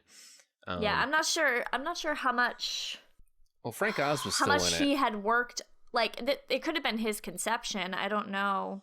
That's a good question. Like, was Jim Henson aware that this was going to happen, or was this totally like new Disney collaboration? I'm not sure about that. I can see him having started, because he always was doing a million projects at once, right? It's true. It's so true. I can see it having been, a script being written, maybe some molds cast, and he did die very suddenly. Mm-hmm. And so it could have been on the drawing board at one point or another. Yeah, exactly. So, yeah. But it was definitely very Disney too. Like, oh yeah, you could tell it was Disney. It was very clean. It was a very clean cut Muppet movie. Like Like sometimes when you watch the Muppets, it's like it can be like messy and fun, whereas I feel like this movie was super produced and super like clean cut. Every scene was perfect, you know. Slick. Yeah, still not as slick as Muppet Haunted Mansion, which utilizes CGI for. I don't want to say the first time, but I've been out of the Muppet loop. I haven't seen a lot of the recent stuff, but seeing Muppets with CG was a bit jarring at first. But I do love Muppets Haunted Mansion. Not to segue into that. But Yeah, we've only watched it like 10 times. I am. Muppet Haunted Mansion is to me what Muppets Christmas Carol is to you. Yeah, except I get a whole movie. I wish there's a whole Haunted Mansion movie, though. Now, I can't remember, because it's been a little while since I've seen the Muppet Christmas Carol. Is the ending kind of scary? How is the Ghost of Christmas Yet to Come? Yeah. He is the Grim Reaper, and he doesn't talk. He just has the skeleton hand, and he just like points, at Michael Caine's grave, and Michael Caine's like, woo, wicked scared. And he puts on a great performance. Like, you're freaked out, and he's freaked out. It's terrible. And then, he wakes up in his bed, and he's like, oh, my bedclothes are still here, and it's Christmas morning, and he yells out the window to little, what's the bunny rabbit? Oh, he's so Muppet. cute from the Bunny Picnic. I forget his name, but he yells to him, and he's like, boy, what day is it? It's beautiful because they really do, like, I remember so many actual phrases from the novel, the Dickens novel, and some of them they would twist to like Muppet, like I think Miss Piggy says something like, I'd give him a piece of my brain, and I'd hope he'd choke on it, and I'm pretty sure that's, I'm not 100%, but I think that's from the original novel. So they really tried to stay true to it, and yet they gave it that beautiful Muppet spin that we all know and love. Yeah. Also, there's a part where Beaker, who plays one of the people, him and Bunsen, looking for the donations for the poor at the beginning. And granted, all right, Beaker only has like 3 fingers, but when they get kicked out, Beaker says something and sticks a finger up, and you could say maybe it's a middle finger. It's probably not, but you could say he's going woo, and that finger comes up, and then he's out the door. So I like to think that he's flipping him off. He's probably not, but it would be nice. Fantastic. I'm going to watch that with a whole new open eye. Oh, yeah. Once you see it, you can't not see it. Yeah, and they make it a point to, like, pan. Like, his arm extends to the middle of the frame. So it's definitely, like, they're insinuating that hard. But going back to the Ghosts of Christmas Yet to Come? I think, and correct me if I'm wrong, they make it a point for Gonzo and Rizzo to leave. They're like, this part's getting really scary. I'm going to go. Yeah, we'll see you at the end. Yeah, we'll see you at the end. And I think that's just a great way of letting the end of the movie flow, but also hitting home that this is terrifying. Even our narrators don't want to be here at the moment. So. That's smart, because they could have very well easily put like that giant bear in the Grim Reaper costume and then had it be silly. I made it silly, yeah. But the whole point of the whole film is he's got to get shocked by something, and obviously his own death is the biggest thing to possibly shake Ebenezer. Yep. So it's good that they kind of kept that scariness and even set it up to be maybe a little bit more scary when the comic relief in the corner have to head out. Oh, definitely. And it's like it's essentially its own Muppet too. It's not like like you said, they could have put the big bear, or any Muppet could. All of the ghosts are custom. I don't think any of them are actual Muppets that have been used before. The first one's this like really creepy kind of like elven child thing that honestly I think she's creepier than the Grim Reaper ghost. And then the second ghost is this kind of like giant, I think it's the Ghost of Christmas Present, right? Because he forgets everything. And he's this giant, like jolly, boisterous, redheaded, like almost like a Greek god or something like that. He's my favorite. I love that he forgets everything. He's super funny. He's like, oh, what were we talking about? Like, The most unpresent ghost yeah, is the. It's so. it's the ghost of Christmas presents. Yeah. Well, thanks, Jenny. You're welcome. Great. Love talking Dave. about the Muppets, obviously. Yeah. So, Mr. Jet Mike, Yeah. what's next on your list? All right. Well, I am moving on to another TV movie from 1980, the animated Yogi's First Christmas. Has anybody seen Yogi's First Christmas? No. Mm-mm. I might have, so I need you to tell me a little bit more and see if it rings a bell. All right, that I can do. All right, so yeah, continuing the theme. So, I mean, you're familiar with the Hanna-Barbera characters, I would imagine, in the Yogi and Boo Boo universe. They live in Jellystone Park, and Okay. yeah, All right. yeah, Yeah. I Yogi wasn't sure always what wants- Yogi. Yeah, Yogi wants the picnic baskets, Picnic and Boo Boo basket. is the smart one. Picnic. Yeah. So they're not in Jellystone necessarily. They are Yogi and Boo Boo. It's Christmas time, so they're hibernating. But then out of nowhere come a bunch of Hanna-Barbera wildlife singing their fool heads off about Christmas. They're coming in on this like track vehicle through the snow, singing away. So of course Yogi and Boo Boo now cannot sleep. So this begins a theme where party animal Yogi feels the need to stay awake and hang with his pals, while Boo Boo, the smarter one, and later the lovesick Cindy, Yogi's girlfriend, they go along begrudgingly because they don't want to be away from Yogi because Yogi gets into some shit. And they're trying to stay awake doesn't always work out because their natural inclination is to snooze away. But the non-bears are there to have a shindig and try to convince the lodge owner, Mrs. Throckmorton, which is another awesome name. It's like Trunchbolt. Right, there's so It's many like good names. Christmas. Wow. So they're trying to convince her not to close the lodge down. She wants to close it down because apparently there's no business because it's being terrorized by a crotchety Christmas hater named Herman the Hermit. He was destined for that position in life, I think. Yeah, he was, and he's only got like one tooth. He's very stereotypical mountain man. Does he wear flannel? No, he wears animal skin. Real stereotypical. That's right. So no skiers will stay there. Actually, if any wrestling fans know Mantar, when he takes his helmet off, that he looks like Herman the Hermit. Just gonna throw that out there. Feel free to Google Mantar. On it. Okay. So he's terrorizing the place. So Mrs. Throckmorton wants to close it down, so she's there, and also brought her absolute bastard of a nephew named Snively, and he's a little bitch. Sorry. And while the others are having fun, they're playing games. They're having a little carnival and having a bunch of contests. Snively's finding a way to sabotage everything, and he's blaming everything going wrong on Yogi because he's got it out for Yogi for whatever reason, probably because Yogi's getting attention.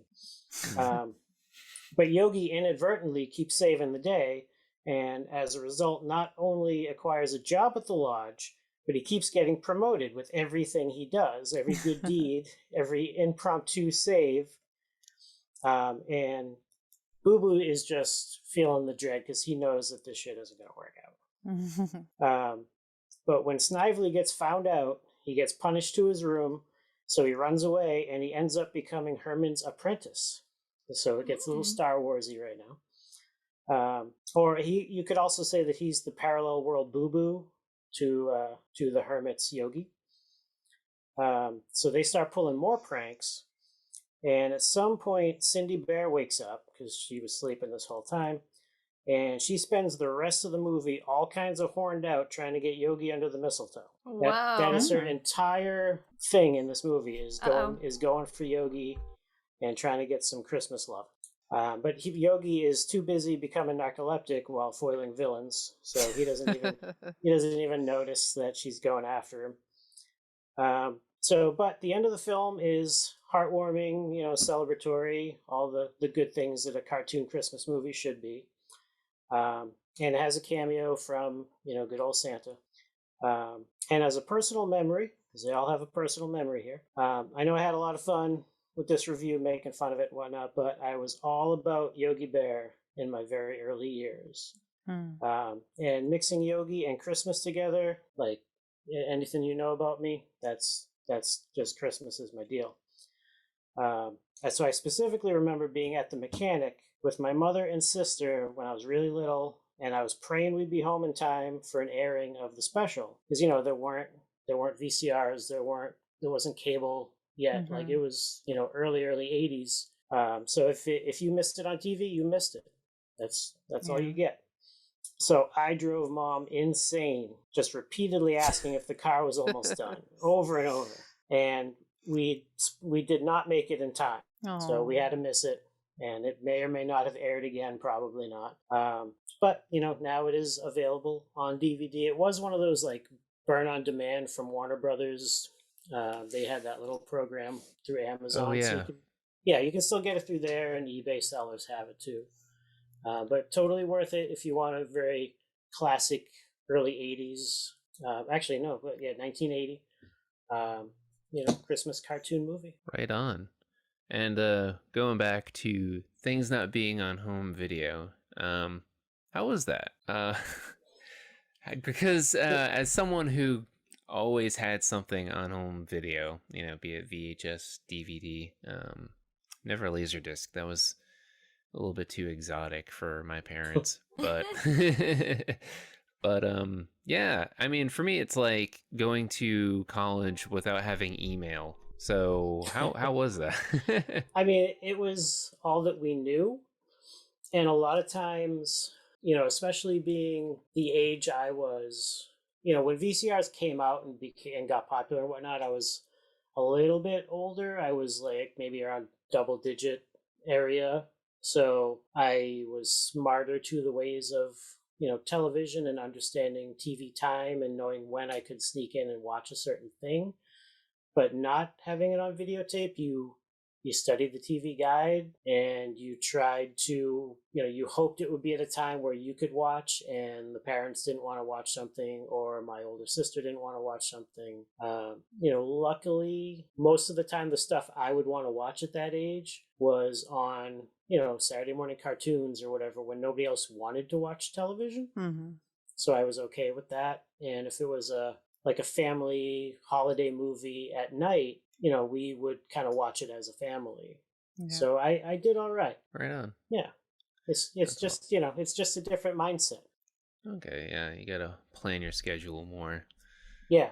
Yeah. You got to be diligent about when that I was television. When I was growing up, we recorded everything. Like my grandfather would record everything. We had so many recorded VHS tapes with just like commercials and random movies and like scribble on the side. You could try to make it out. What does it say? Is that is that Superman 2 and the Smurfs, like maybe, I don't know. Yeah. Good times. Yeah. My parents recorded very little. It's kind of surprising. All of our recorded stuff were given to us by like family members or friends. They're terrible with technology. Yeah, very much so. Hey, more power to them, I guess. But yeah, I mean, it would be frustrating for me because I'm like, we could totally watch this again, guys. As a little kid, I'm like, we could totally do this and keep it going. We don't have to buy anything besides blank tapes. And how cheap could those be? I still don't know how much blank tapes were when I was a kid, but I hype them. They probably should have paid me to advertise for them. But yeah, man. I mean, when we got our first VCR, I think it was like 85, because the first movie we got rented was Red Dawn. Nice. But we got it, and like the remote was attached to the VCR, and whatever it is, what it is. So we watched Red Dawn, and then speaking of technologically not there. My dad didn't realize that you could stop the tape, then hit rewind, and it'll rewind it. We watched it in reverse because he just held the rewind button, thinking that's how. No. And we're doing Wow. it, and he's like, "Look, I don't know if this VCR thing's going to work out. This is time consuming. Yeah, who wants to do that?" So but we figured it out. Did anybody else have a rewind, like a standalone VHS rewinder? Yes. Oh yeah. Yeah. I did. Oh, you guys did? Yeah. Okay, Yeah. awesome. I'm not alone. And I it just did like not. you would take the movie out, you would watch it, take it out, put it in the rewinder, so you could just like watch another movie. You didn't have to. It was Utilize. faster, amazing. I think. Yeah. It was way faster. Yeah. And it was marketed to extend the life of your VCR. Oh yes. Oh, sure. Yeah. I could see that. Yeah. Man, technology I didn't even know existed. When I got my first DVD player, I don't think we even got a player. We got a desktop computer before we got a DVD player. So we were still watching tapes and buying tapes in the late 90s, early 2000s. And when we got the desktop, I think the first movie we put in there was a trauma film. Oh wow. Because Nice. we'd watched Terra Firma, like, by accident. It came on HBO once. We recorded it just off of reading the TV guide and the description. And after seeing that, we were like, we have to see every movie these people have ever made. So Now who is we? Is we you and your parents? my or- brother Paul and I. Okay. Yeah, no, not my parents. I'm Clarification sorry. needed.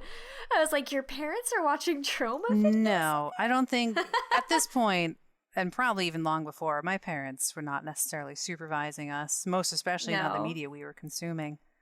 So yeah, we put the DVD in the computer.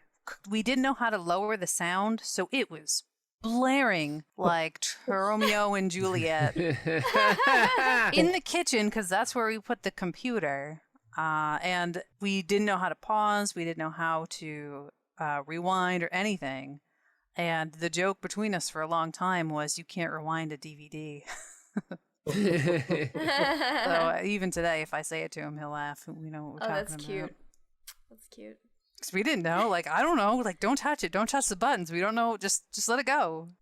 I wish I remember what our first DVD was. I don't. I bet it was like some sort of kids movie. Because we got the combo, the VCR yes. DVD player, which I think my mom still has, and it still works somehow. She does. I thought those things had a shelf life of like 2 or 3 years. I don't know how it's lasted this long. Yeah, But- me neither. I was over there painting. That's how I know. She was asking me a few audio questions, and she had that set up in your old bedroom. Aw. How many of them does she have? At least 2. Mhm. At least 2. Yeah. Yep. She loves her technology. So I Hoarding. have a question, Mike. Yeah. I have a memory of a Yogi movie, and it's a song, and I just don't know which movie it is. And I think maybe it's a Christmas movie, but I'm not sure. Sing it.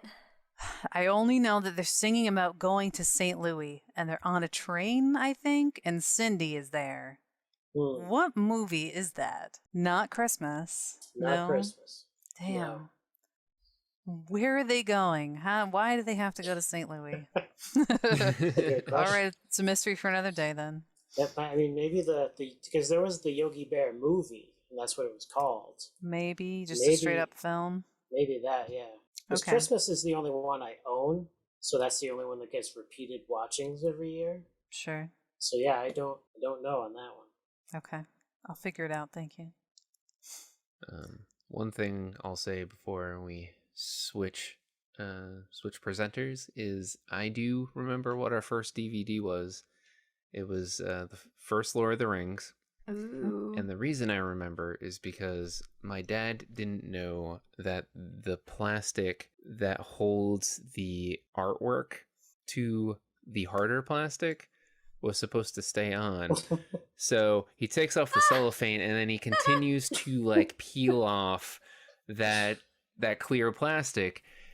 And it was like the same moment of hitting rewind but not hitting stop, where it's like, I don't know if this DVD thing's gonna work out because the plastic they put on this is like too durable, you know?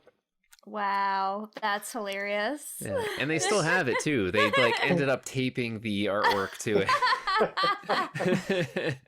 Oh my Well, god, that's a classic. if it provides comfort, as you know, people used to bring the taped-on sleeves to Strawberries all the time. Yes. So he's not alone. Yep. I love how we've collectively decided to call our former company It's Strawberries. Oh well. It's great. For legal reasons, it's not really Strawberries, listeners. But they're out of business. Well, Strawberries is out of business, right? Yeah. So Yeah. it doesn't matter. I don't think it matters anyway. This is art. The CEO of Strawberries is listening to this podcast right now and is already got his lawyer on the phone. So we are about to have that Christmas where we get all evicted, guys. Just Oh god. congratulations. Hey, can you look up old payroll records for somebody named K-Tron? K-Tron and a Jet Dave. I don't know. Oh, Jet Dave owes me $20. Well, thank you, Mike. Yeah. And I guess it's my turn again. So Jingle All the Way is no. Just all the Swartz tonight. Wait, no. you're doing this movie? No, I'm not doing that movie. Oh, I'm not doing that movie. Dang it, Midnight D. You got me so excited. I could talk about that movie all night. I should have chosen that movie. I made an error. I mean, I made an error. I should have done all Schwarzenegger movies. Yeah, you should have. I mean, I could impromptu change my second pick to Jingle All the Way, starring Sinbad and Arnold Schwarzenegger. How many times have you seen that movie? Jingle All the Way?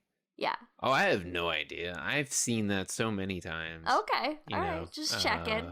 You 'cause it's always on you need basic to make your cable. quota before it's a favorite.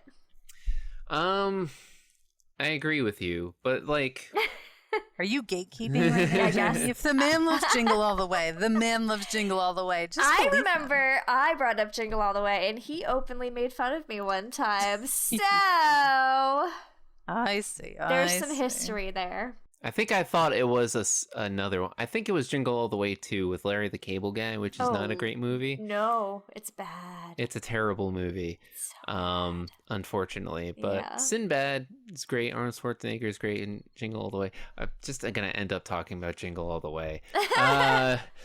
Isn't the neighbor Phil Hartman? Phil Hartman. Yes. Yes, I was just looking up his name. I forgot. He is hilarious. He's like trying to get with Arnold's wife and take over his life while he's out trying to find this toy. So, like, I watched Jingle All the Way very recently, and it's just amazing how the whole premise is that Arnold Schwarzenegger. I'm rolling with this movie, by the way. It's not my actual pick, but I'm yeah. gonna roll with it. Whoa! Is that What was your other pick? You have to tell us. I'll let you know after we've talked about this one. But anyway, I'm not trying to shoehorn another pick in here because there's really not much to say about my actual pick. So, but the whole premise of Jingle All the Way is that he is a forgetful man. Arnold Schwarzenegger is a forgetful man.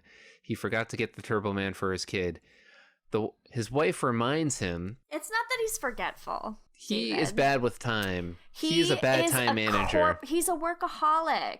Like, I have a meme from that movie on my wall at my desk. And it says, "You're my number one customer," because that's his mindset. He is a workaholic. He doesn't have time for his family life because he spends too much time at work.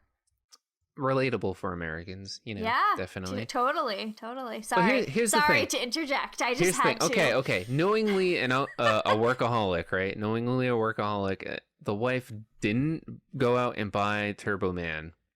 Like the one thing for their mutual son, their mutual offspring.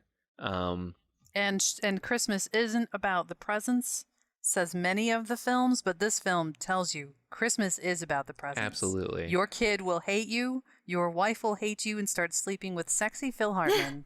You better go get that Turbo Man or everything will fall apart. And then, in spite of almost going for sexy Phil Hartman, the ending of that movie, oh man.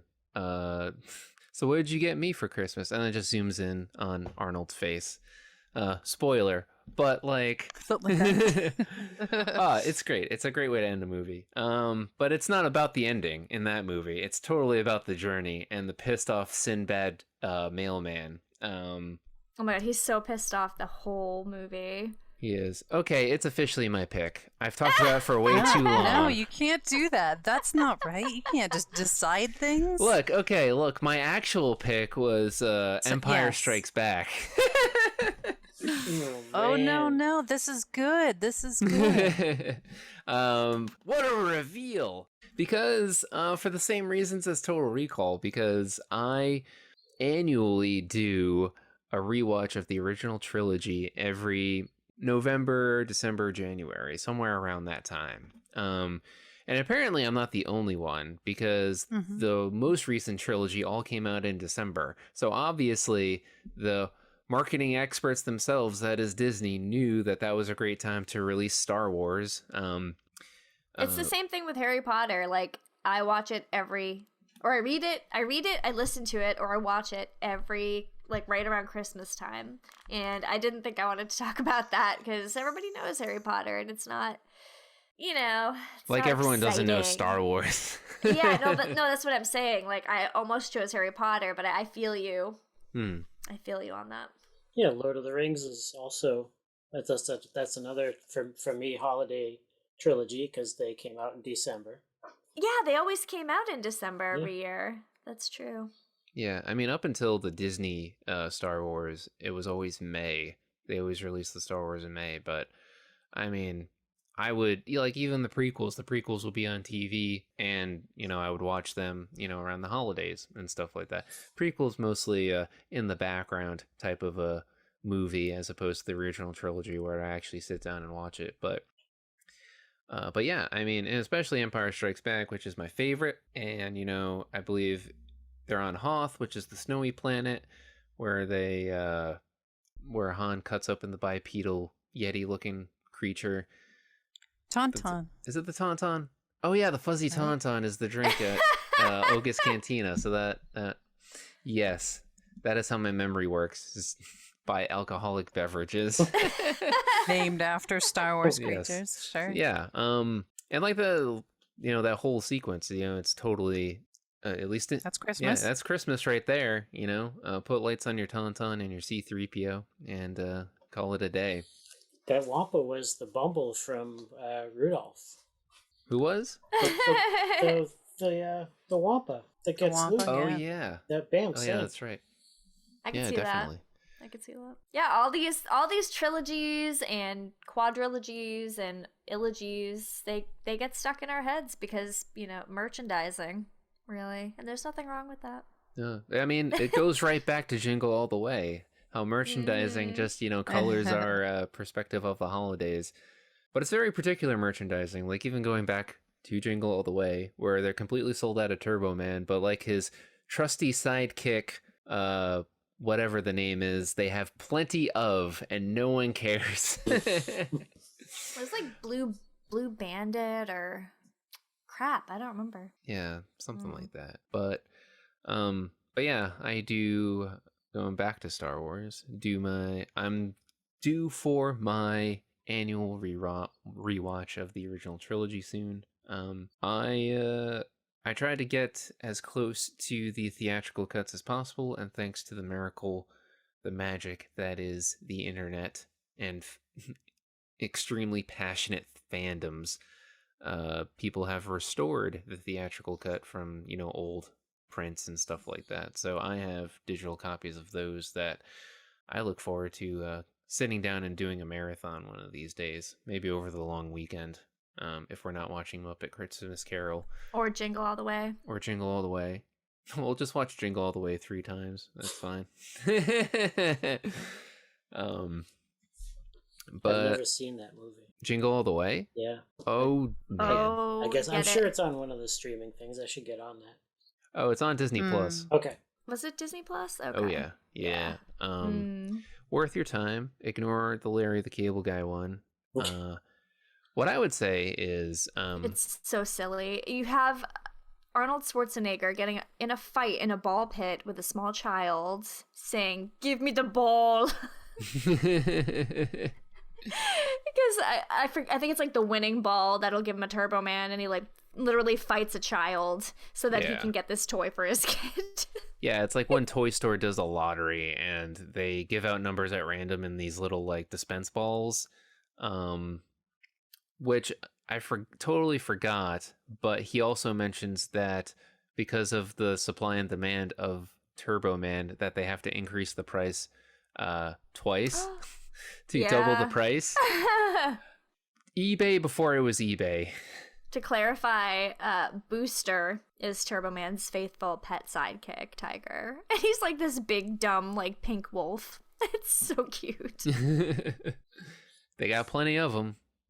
I worked at a department store for my first job out of high school, and that was the year that the Power Rangers action figures first hit. So I think I can maybe relate to the fighting over a property. Who was the most popular toy? The green one. Okay. Yeah, really? The Green Ranger, yeah. Well, yeah, if you had a choice between red or green, I mean, come on. It's always Tommy. Whoa. He's the bad boy. Wow. I don't know my Power Rangers characters that much. Mine was always the White Ranger. I liked him because, you know... The White Ranger was the Green Ranger. It's the same thing. Oh, no way. Shit. Plot twist. Yeah, I am not caught up, apparently. I'm a fraud. I always related more to like the queen with like the giant, what was her name? Magda? Rita Repulsa. Yes. Yes. I saw a drag queen come out of a porta-john dressed as Rita, and it was the best thing I had ever seen in my life, because that's a big costume. Yeah. How do you do and that? She came out, and I don't know if she said it, if she didn't, missed opportunity. After 10,000 years, I'm free, she says at the beginning of the show. Oh, my gosh. I don't know if she did it.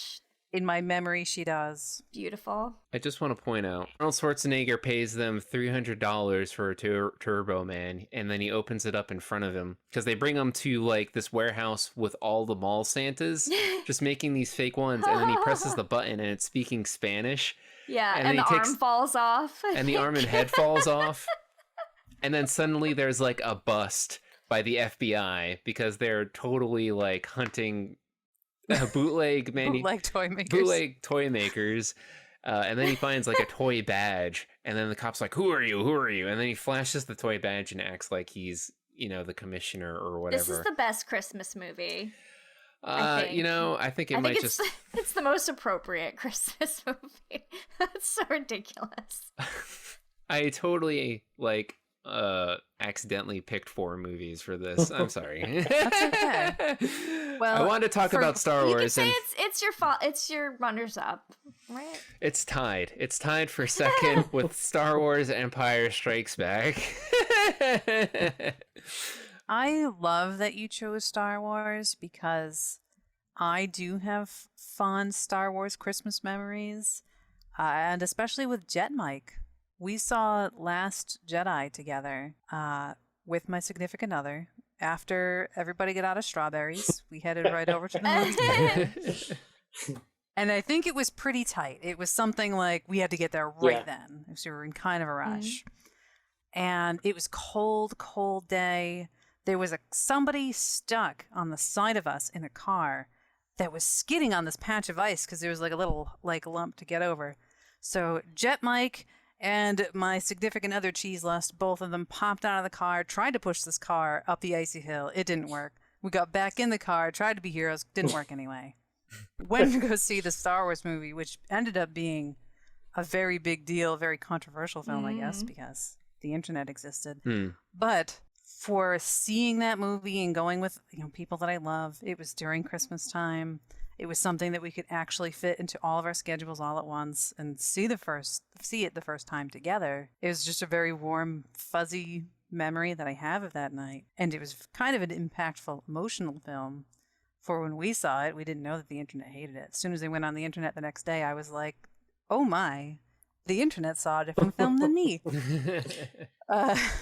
Which I suppose does happen. But that one night was very magical and Christmassy. So it's a very rare occasion that I will allow myself to shed tears in front of other people. But that was one night sitting with Cheese Lust and K-Tron, just pouring tears out of my face. Yeah, I mean, I loved. Well, I wouldn't say I loved the new trilogy, but the Last Jedi was definitely the best of the three, in my opinion. Midnight Dave, we went to a Christmas. I don't think it was that. It wasn't The Last Jedi. It might have been The Force Awakens. Didn't we see that one at the movie theater? I mean, I'm sorry, at the drive-in. Yeah, we saw the first one, The Force Awakens, in the drive-in, and then it was the premiere. Yeah, at the drive-in on Christmas Day.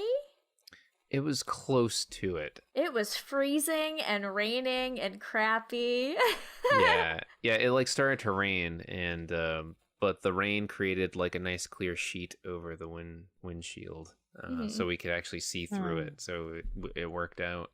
But we saw the last two at IMAX. I think we saw maybe the last one. What was it? Rise of Skywalker. I saw that one the most in theaters. I think I saw it 3 times, 2 of which were in IMAX. Because I think we went with you, Mike. I'm pretty sure. Yeah. And then we went with your mom and yep. And your stepdad. And and it was great. And it has my favorite scene of the Emperor just fucking bass dropping. And when you're in an IMAX rumble seat, it is the best experience ever. And so the first time I was just taken aback, and then the second time I knew it was coming, so I like stood up and I go bass drop in front of like this half empty stadium theater. But yeah, no, it was still like that was after Christmas. I think we took your mom, like your parents, to see it as a Christmas gift, and yeah, it's great. I mean, yeah, Star Wars, they're always good for Christmas, regardless of what it is. And then there's always the Star Wars Christmas special. I'll never forget. You know what? There's a new documentary. I forget the name of it, but it's about Boba Fett on Disney Plus. I think it's like Inside the Helmet. And they have the highest quality version clip of the Star Wars Christmas special in that documentary. And I have a feeling Disney might release it. Just putting that out there. Totally, only basing it off of that one clip I saw. But I'll be very happy when it's released. Not that it's great. I have a bootleg copy of it, of course, but it's fun to razz on it. And then the animation happens, and then that's like the worthwhile part, I would say. Are you also familiar with the Star Wars Christmas album? No. Nope. All right, you got to get on this. Now, the movie, it is what it is. It's a 70s movie with a lot of just like variety show kind of stuff they did back then. The Christmas album is its own entity, and as far as the last time I checked, is still acknowledged and in the canon. Is it Christmas in the Stars? Yes. It is filled with tons of bangers. You have to listen to this album. Is that the album that has the disco version of the Imperial March? No, this is a Christmas album. This is a Christmas album. It has Christmas songs about Star Wars on it. Cool. All right. R2D2, we wish you a Merry Christmas. Ooh. Now that song is sung by a young John Bon Jovi. What? Oh my God. I think like someone working on the album, he was related to them, and they're like, I know this kid, he could sing. What can you get a Wookiee for Christmas when he already owns a comb? A phenomenal song. I'm just looking at the track list, and I'm on board. There's MS Paint art that I've made in tribute to that song so long ago. That's how important. Can we put that in the extras for the? That's going to be the thumbnail for this episode. Is that MS Paint? I'll send it. Please do. Beautiful. My God, this is amazing. We have to own this, or at least look it up on YouTube Music. It was legitimately put on CD not that long ago as like a fun retro thing. I think I gave Mike a copy for Christmas. Did. Hell yeah. All right, well, we'll look it up. We'll put it on our, because we're having a Yule Ball get together, so we'll put it on the background while we do our Yankee swap. I mean, it's worth it. It's worth it just for the cover art alone because it's gorgeous. Ooh, all right. And it seems like since the beginning, probably because Star Wars was such a vehicle for making toys and like that kind of thing, that it just kind of did get built into Christmas because you can push product at that time. There's a lot of nostalgia of kids opening Star Wars toys for Christmas. There's a lot of nostalgia of seeing the movies because they've released them at Christmas. You can't walk into a Target right now. I did buy Baby Yoda dressed in a Christmas sweater because it was too darn cute.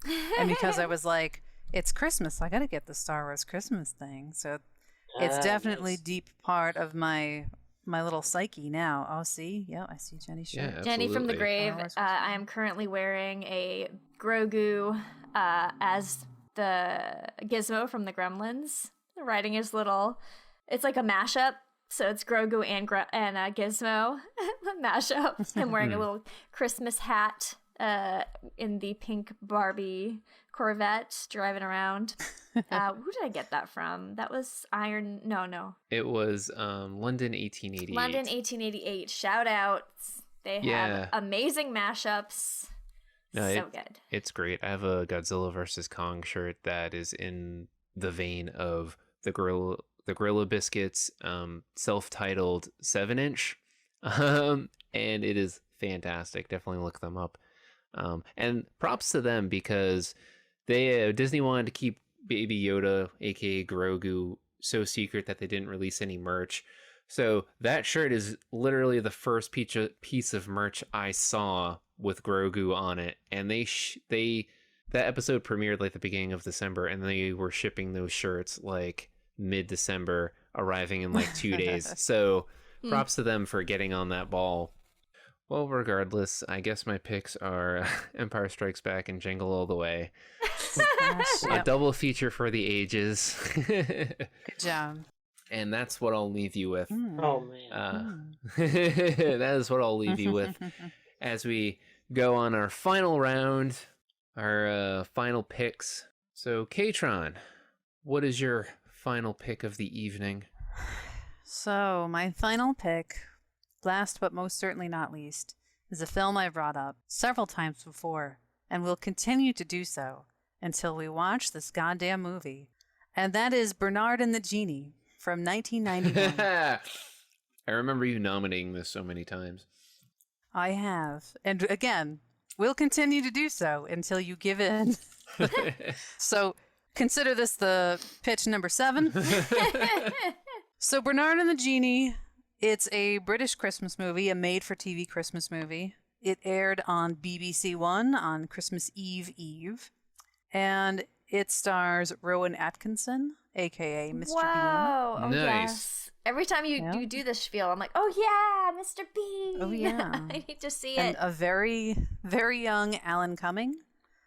He is the main character in this. You probably know him as Nightcrawler or other things. He's been in 1,000 movies, but he was Nightcrawler in the X-Men films.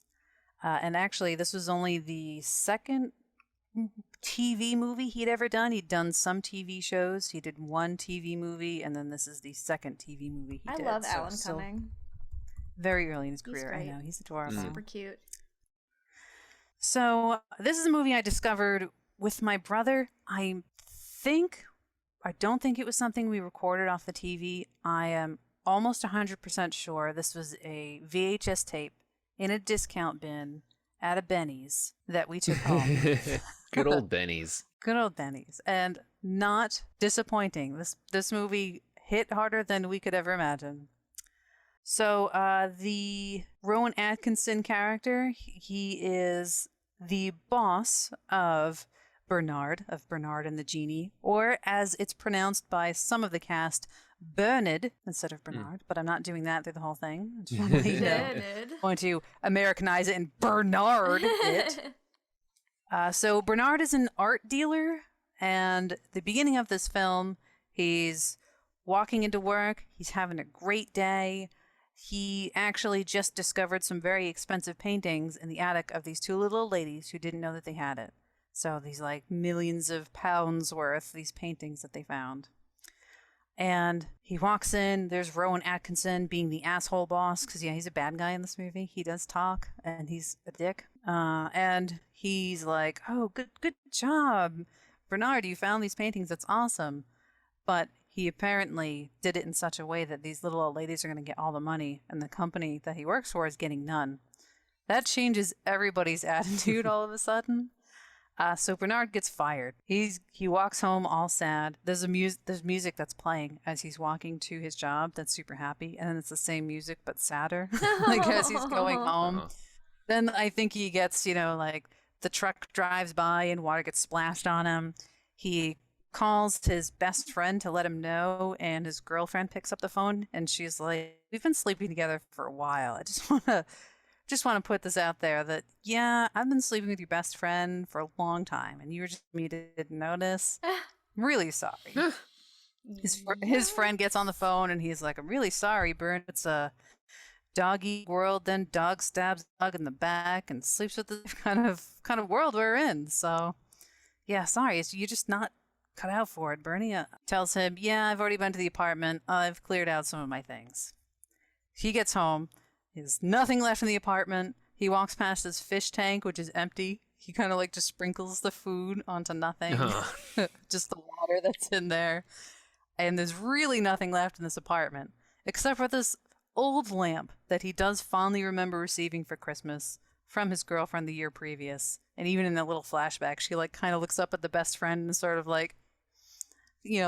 all knowing, and the best friend sort of yeah. And then there's Bernard, poor Bernard, just sitting receiving this lamp. So he's the worst Christmas ever. And what do you do with an old lamp that you just find? Well, you polish it, of course. He polishes this lamp, and there's this gigantic explosion, and he is knocked out cold. He wakes up and his life is still shitty. But then realizes that there's somebody else in his apartment. And it's this crazy yelling, dressed in old-fashioned garb, brandishing a sword. And oh my god, what is happening? And he starts throwing pillows at this guy. The guy sorts them, pillow feathers, till finally Bernard says she could speak English. And the guy says, "I do." And he's like, "What?" So then they have an exchange, and this is the that is from inside the lamp. So this movie is very sweet and heartfelt. It is also very quippy and witty, and has a lot of fast jokes in it that I do seem to enjoy.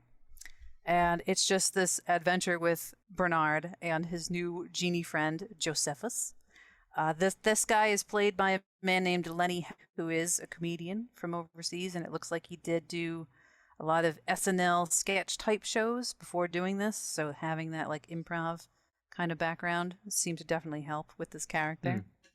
It's hilarious. I mean, one of the first things they do is eat fast food, and there's fast food branding through this whole movie. They're eating McDonald's, they're eating KFC, they're Pizza Hut. And it's sort of well, the genie's been stuck in the lamp for thousands of years. So Bernard's like, "All right, well, I've got nothing to do. I've literally lost everything. Let's go out on the town together." Mm-hmm. So there's just hilarious montages of this genie who is first introduced into our world via London at Christmas time. And it's great. They go see a movie, and they see two movies, actually. They see Robin Hood, Prince of Thieves, and they see Terminator 2. Oh, it's back in it, baby. Back in it. The Swartz. Both movies that came out in the same year that this was released. And I believe when the genie comes out from seeing Terminator 2, he says, "Did you see that woman's breasts? They were 60 feet high." And does, wow. Big arms. He is having a fucking blast in the modern world. And Bernard, of course, is making some wishes here and there that are just fantastic and magical, because he is not limited to 3. He can just keep fucking wishing, which is great. They go on a magic carpet ride, but one of the best parts of this whole movie is that they go to a store, and there's what the British people like to call Santa's Grotto. That's where you go meet Santa Claus. Santa's Grotto. The sensual Santa, I imagine. There's actually a lady that I can't tell if the lady that becomes like the kind of love interest, if she's playing Santa because she's dressed as Santa, or if she's an elf or what, but she's the one that's in Santa's grotto. They go in there, and every kid that comes in, you can see them walking out with something ridiculous because they're granting all the children's Christmas wishes, like as literal as possible. Kid comes in asking for an elephant and leaves on an elephant. That kind of thing. That's great. And at some point, a little boy walks in holding a Ninja Turtles toy. And then he walks out, and there's a Ninja Turtle holding the boy. And it's actually Ninja Turtle costume from the movie, played by the guy that played Leonardo in the first the first Turtles movie. That's the same actor in the suit. And the last time he actually did play Leonardo was in this movie. Whoa. So that's cool and fun. It's just sweet and good, and it does have a little bit of some more bad stuff happening because Rowan Atkinson, now his character has it out for his former employee. He goes to Bernard's house and realizes that there is the Mona Lisa just sitting on his wall. Now, Bernard did wish for the Mona Lisa, but then later, as the movie goes on, you see there's like newspaper articles saying it's missing from the Louvre. So he's like, oh my God, Bernard has stolen the Mona Lisa. Calls the police, and a whole bunch of bad stuff happens. How do they get out of this? Can I ask real quick, Rowan Atkinson? Yes. I've never seen him as not Mr. Bean. Is he funny? He's almost doing a role that apparently he is known for in the UK.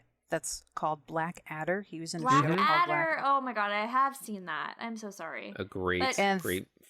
I guess he's just kind of an ass, right? I believe people have kind of headcanoned where his Black Adder character could very well be this boss character. Okay, in this movie, 'cause they're that similar makes sense. enough.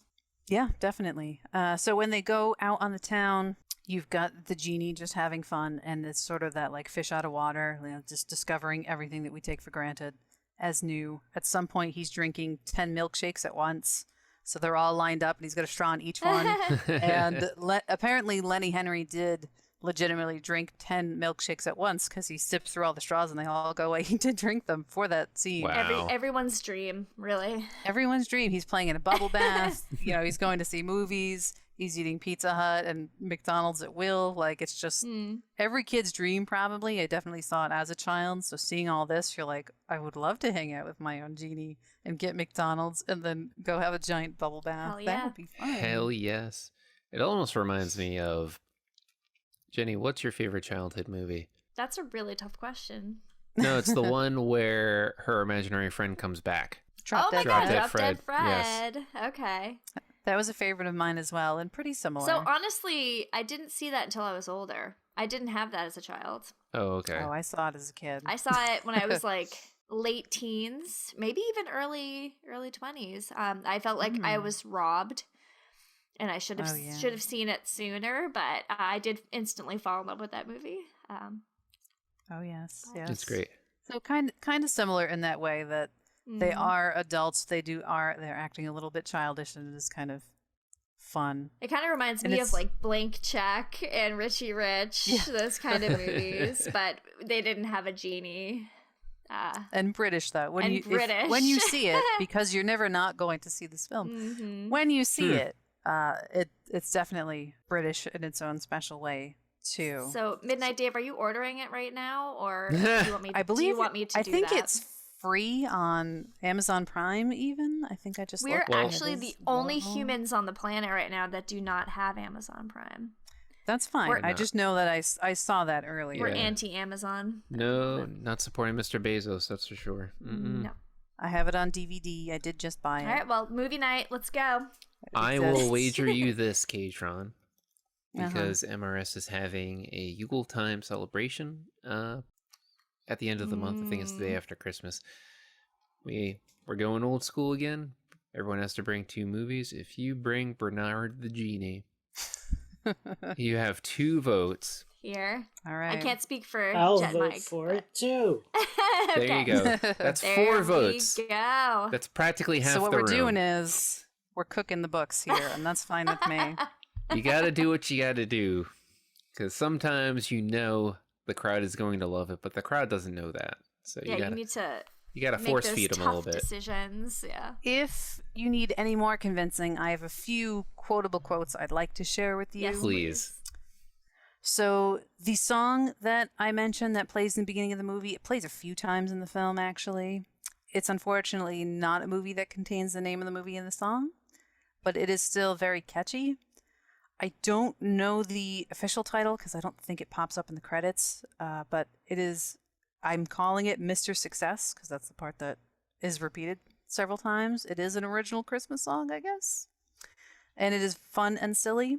Some of the lyrics are, he's Mr. Success, he's higher than high, he's sweeter than the sweetest cherry pie. He's king of the hill, he's top of the heap. Mr. Unique, he's not Mr. Sheep. So it's just like cute, fluffy song just playing a few times throughout. Did you find the lyrics online, or did you transpose them or transcribe them? Didn't I transcribe them? I think I transcribed them, yes, because I'm actually not sure if he's Mr. Unique, he's not Mr. Sheep is correct, but that just seems right. I like that, actually. Mm. I like that a lot.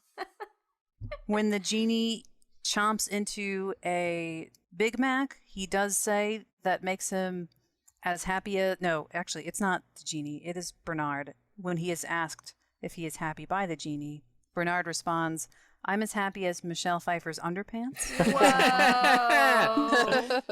Whoa! What does that even mean? Well, I suppose if you don't know, you won't know. What? And here's a dialogue exchange between Bernard and the genie. So Bernard's talking about Christmas, because it is also a Christmas film on top of it being a genie fun time bro film. He's explaining Christmas, what's it all about. And Bernard says originally it was supposed to celebrate the birth of this chap called Jesus, who was born, well, about 2,000 years ago. The genie responds, Jesus, you say? Yeah, says Bernard. But I knew this guy, says the genie. No, you didn't, replies Bernard. I did, said the genie. I mean, what did he do to get so famous? Well, he turned out to be the son of God. No. I thought he was kidding, is the line. And then it goes, you knew Jesus? And so on and so forth. Yeah, so that's this film. It's quippy, it's Britishy, and it's self-aware, of which again I guess I do appreciate in a film, that if I'm going to watch something silly and it knows it's silly, that's good to know. Oh, absolutely. It's very 90s, the fashion when the genie goes into modern clothes. He's basically wearing like an MC Hammer suit and just full-on braids. It's just beautiful. Which honestly is kind of my favorite time period nowadays. Sure. If people were to go back in time to the 90s, it's automatically hilarious. Blood Razor being a great example. Sure. Yeah, so this one, a lot of nostalgia. My brother and I watched the hell out of this movie. I don't know anybody who has seen it. I have shown it to Cheese Lust, and he's like, wow, show this movie to everyone. And I'm fucking working on that, okay? This is You got 4 votes right here. goal. I would have loved this movie probably growing up, so I'm excited. I'm ready. And also, I think that Alan Cumming might have created Duckface. I think he might have been the original Duckface, because all the posters, he's doing Duckface in them. I'm doing a little like Google image searching right now, and he's just duck-facing, and I'm like, oh, that's where it came from. We have to start that meme now. Alan Cummings, original Duckface. TM. He does. TM. He plays his character very sweet, and he's very fun, and it's sort of the foil to the over-the-top genie character, and it's just good. And Rowan Atkins, his facial hair is disturbing. He's got a goatee, right? Like a dark. Does he look like goatee. Will Smith in the newest Aladdin movie? Because Yes! that's the mental image I have. And he's not the genie. That's the funny part. He's not the genie, but yeah, he does. He has just the bottom goatee, and it looks like it's sprayed on. It's like Oh, fantastic pick, K-Tron. absolutely. Thank you, you. K-Tron. So, Jenny, what is your Hi. top crimbo? Ugh, I don't know if I can follow that. I'm gonna bring it back to serious mode. I should only pick like weird B movies that no one has ever heard of. I feel like that's funner. But my third pick is Edward Scissorhands. Whoa. Oh, yeah. That's fun. It is super fun. It's hilarious. It's got heart, it's got silliness, it's got Tim Burton weirdness. It's pretty much everything you could want in a movie. But it's set around Christmas. It's all, you know, there's a lot of snowy scenes. I just always would watch it around this time of year. I don't know why. I mean, it's, you know, it's a beautiful story. It's almost kind of like Grinchian, but not really. It's kind of like a, I don't know, it's just about loneliness and what it means to be human, and I don't know. But yeah, it's a Tim Burton film. Johnny Depp plays the lead character, Edward, who has scissor blades instead of hands. Also, one of my other favorite actors of all time is in it. Vincent Price plays his, which actually, fun little trivia tidbit, it was Vincent Price's last film before he passed away. Sadly, but he is still beautiful in this movie, like so memorable. The scene that he's in with Edward is so poignant. Like there's just such heavy emotion there, and it's just such a short little thing, but it's just done so well. Oh yeah, like when he keels over with the actual human sculpted hands, and he presses it into the scissor hands. Oh yeah, heartstrings. Sorry to bring it down, guys. Christmas is about being sad and lonely and losing your house. It's about family and going shopping. Yeah, and your family. And it's about Winona Ryder being, in love with you and all that good stuff. But there's plenty of movies with that. It's true. It's true. So Vincent Price passes away. He's this kind of genius inventor, and him and his creation, Edward, live alone. So when he passes, Edward doesn't really have anybody to take care of him. So, like, the house kind of falls into disarray, and he becomes, this lonely, kind of isolated, not quite human, artificial humanoid, I guess you could say. So he is left on his own. An Avon saleswoman. This is set during I believe it's during the 50s. Yeah, if not, it's very inspired by. It's super inspired, yeah. So everything is like pastel and perfect in this suburban little town at the bottom of the hill from where Edward is living. So the Avon lady takes him with her, which I don't know why she thinks that is a good idea, but I guess she's trying to be altruistic. And she takes her with him and kind of gives him a home, brings him into her house with her husband and 2 children, one of them being Kim, who is played by Winona Ryder, the love interest. Edward automatically falls in love with Kim. She's kind of scared and freaked out by him, understandably. He does have scissor hands and is super pale and creepy looking. But, still Johnny Depp, who's adorable. And got Robert Smith vibes. Yes, very Robert Smith for sure. And so he kind of, is taken into this false sense of security, and she tries to make him one of the suburbanites. He, cuts all the trophy mom's hairs and starts doing ice sculptures and topiary. Yeah, it's so good. The settings and the scenery, oh my god, this movie is just, it's like eye candy. I'll just have it on in the background, or I will listen to the soundtrack, which is one of my favorite soundtracks of all time. It's just so hauntingly beautiful. I guess that's another theme going on, although I listen to the Muppet Christmas Carol and Edward Scissorhands. I can't say that I listen to Babes in Toyland, March of the Wooden Soldiers soundtrack, but I just haven't found it. I might if I could find it. I don't even know if it exists. I totally listen to the Jingle All the Way soundtrack. Absolutely. Do you listen to the Bernard and the Genie soundtrack, K-Tron? I love that one song that plays 8 times in the film, so I'd listen to that. Just 10 of that on a CD in repeat, sure. And actually, I forgot to mention this. There is, during one of the montages, David Bowie's Gene Genie is playing in the background. Oh, that's Nice. perfect. Did they go under a certain amount of time so they didn't have to pay for it? I'm not entirely sure. That's fantastic. But going back to Edward Scissorhands, classic drama fashion. The perfection doesn't last too long, and the cracks start showing in that Edward has scissor hands, right? So he can't do things that normal people do because he has scissor hands. So he is doing, he's cutting an ice sculpture one day, and Winona's outside, and it's such a beautiful scene. It's one of my favorites in the whole movie. She starts dancing in the snow that's created by him doing a really fast ice sculpture. So this kind of like ice is flaking off, and it's creating this snow. And the movie is set in California, which they don't really have snow. So of course she's gonna like love it and dance in it. And it's this really beautiful moment until he kind of gets spooked, I think, and cuts her arm open, like very accidentally.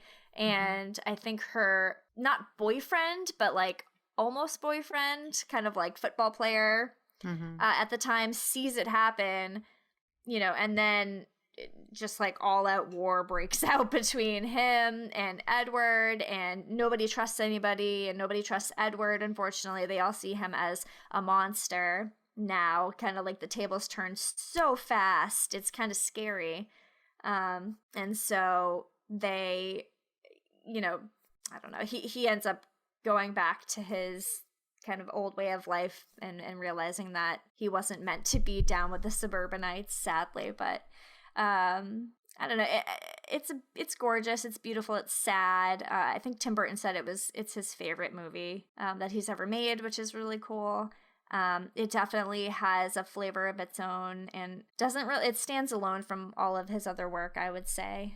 It's good stuff. Yeah. I mean, I'd say that compared to the rest of his movies, it's good movies. So from like Mars Attacks Back, there's a lot of weirdness, but at least the weirdness was like kind of, I don't even know how to say balanced. It was There's just something it's about almost like focused, like yeah, truly focused, like one character, because usually with his movies, like the whole world is a reflection of the main character, but in this one it's totally flipped, where the character is so out of place. Yep. You think of like Nightmare on Elm Street or Ed Wood, even, where the world is as wacky and crazy as Ed Wood is, or Jack Skellington, but Edward is literally like alone. From like the backdrops and everything. But even like, even though it's like a hyper realistic sense of like suburbia, which is weird and unsettling in and of itself, it's still like, I would almost say that that's creepier than where he lives in his own kind of, ancient crumbling castle full of topiaries is more comfortable than the suburbia, which is like perfect and pastel and yeah, he's like the sensitive Cenobite. Oh my god. He Wow. is wearing leather and has sharp, pointy hands. He's a Sensabite. Oh, That's fantastic. He's the one that writes poetry. And... Somebody please make a shirt with him that says sensitive senses. and I've seen the criticism of some of his movies, whereas in like Beetlejuice you have Lydia, who's the poster child goth girl who just becomes this like normal schoolgirl at the end, and everybody's happy about that. True. Whereas in this movie, Edward's a weirdo, and he tries to conform and can't, and then just goes back to being this weirdo. And it's a different message. Maybe better for people who could relate to it, because I'm sure that maybe you guys can relate. I don't know, but being the dark goth kid in your little suburban neighborhood gives you a little bit of a sense of power, but also these people can turn on me at any moment. Yeah, definitely. It's isolating for sure. Absolutely. Yeah, I was more of the metalhead, but still, it's you can stuck out with a sore thumb. Swim between, if you're wearing black clothes, either way. You'll be called out. Right. Yes, exactly. Metal Kids, Goth Right. Kid. I mean, this was late 90s, so it was mall goth for me, and that was like the metal was mixed with rap and any other thing that had screaming and aggressiveness in it anyway, so it's all the same. It's all the same. Yeah. My parents' fashion usually just is stuck in the 80s, early 90s. So, my parents weren't going to go to a mall and then drop me off. That didn't make sense to them. So, I was just inherently surrounded by 80s stuff. So that's how my goth was expressed. Excellent. And it's not only about that, but it's also about like conformity and how it can make a monster. Yeah, and how they were pretty willing to accept him. It took a little bit, but he did slowly get accepted. But it was just one misstep, really, or a couple times where he accidentally cut a couple people that he literally can't help. Because he saves the little boy from almost getting hit by a car, too. And the kid's freaking out, and he's just kind of trying to hold the kid. I forgot about that part. And the kid's face is getting cut because he can't do anything else about that. And they saw that too, and they were like, he's a menace, we gotta storm him out of town. They were so quick to turn on him when he had worked so hard to gain their trust. It's almost like a mixture of like Frankenstein, the original, and Grinch. It's like a marriage of those two movies in a lot of ways. It doesn't really end very happy. There's some sentimentalness at the end with some snow and nostalgia. And Winona's character, she has grown old, and she says, she's talking to her granddaughter, reading her a bedtime story, and it's snowing out, which I don't know how it's snowing out since it's California, but regardless. It's because Edward is still in his tower. Him. Yeah. All alone making ice sculptures, probably of her.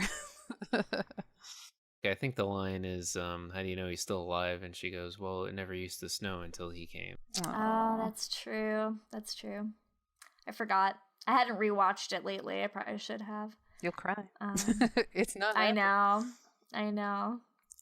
But that's my pick. Well, thank you, Jenny. That was great. And now, Jet and Mike, your final Crimbo. What's on the nice list? Final Crimbo. Do. Too bad we can't bring video on this. They could just see us like rocking out. They can feel it. The sincerity was in the voice. Right, my final pick is also a little bit more serious. It is the George C. Scott version of A Christmas Carol. Dip. It was also a TV movie, so it fits the theme from 1984. And so, obviously everybody knows Charles Dickens' story. But this is not only my favorite Christmas tale, it's one of my favorite stories, period, of anything in literature, any kind of literature adaptation. I will watch any adaptation of this movie, of this story. I will watch the Barbie one, the My Little Pony one. I don't care. I will watch it. Because I love this story. Have you watched those though? All right, cool. How do they compare to this one? You kind of sit and watch the time go by, and then you go, "Okay, I saw it." So, I mean, this story. I was again a tiny child. So much of everything I love in life goes back to when I was really little, and this is another one of them. It was spooky enough to grab the attention of a burgeoning monster kid, which I was, but it was Christmassy enough to touch my holiday loving heart, because I've always loved Christmas. Not set aside the fact that I have a bit of a Santa look about me. Regardless of that, I've always loved Christmas.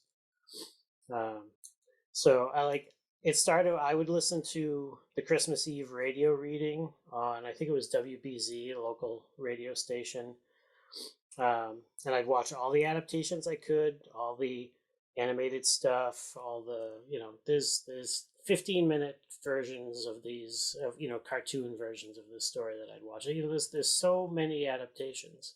Oh, yeah. And yeah, and again, as a kid, going back to before when there weren't VCRs, there wasn't cable, it wasn't anything. Saturday and Sunday were your days, like, and the local stations would program weekend afternoons for a lot of kids stuff during the holidays, and you'd just have a whole day of Christmas specials, and there was bound to be a Christmas Carol adaptation in there somewhere. So it was, weekends were great as a kid for cartoons and whatnot on TV.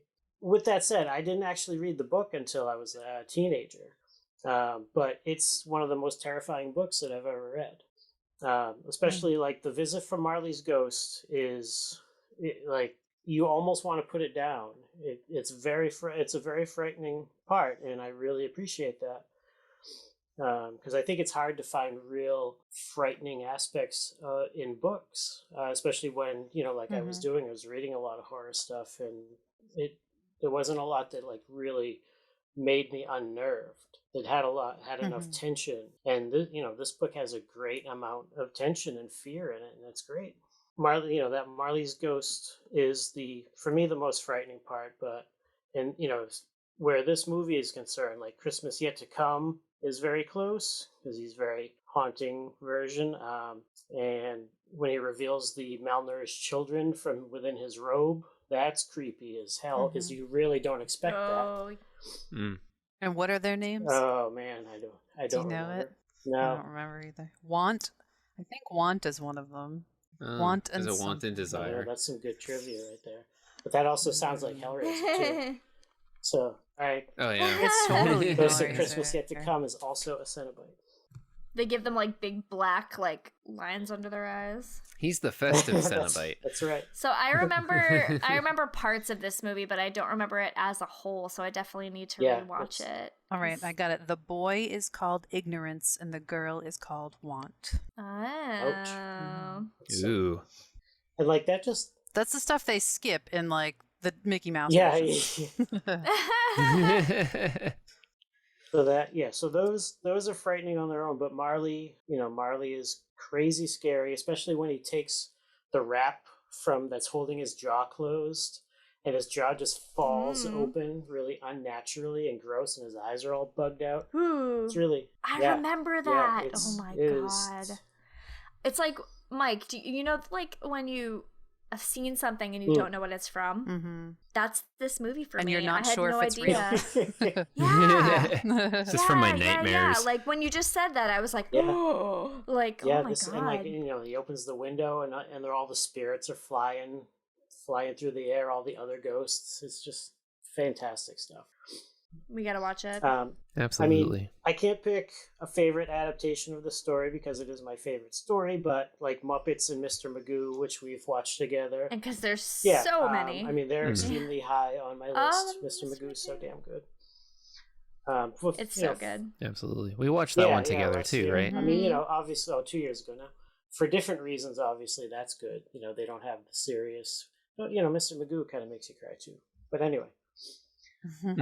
So this would be my choice to show somebody who's unfamiliar with the story, is I would go straight to this movie because it's very faithful, and it's it's got that seriousness and that tension, and it gets the point across very, very well.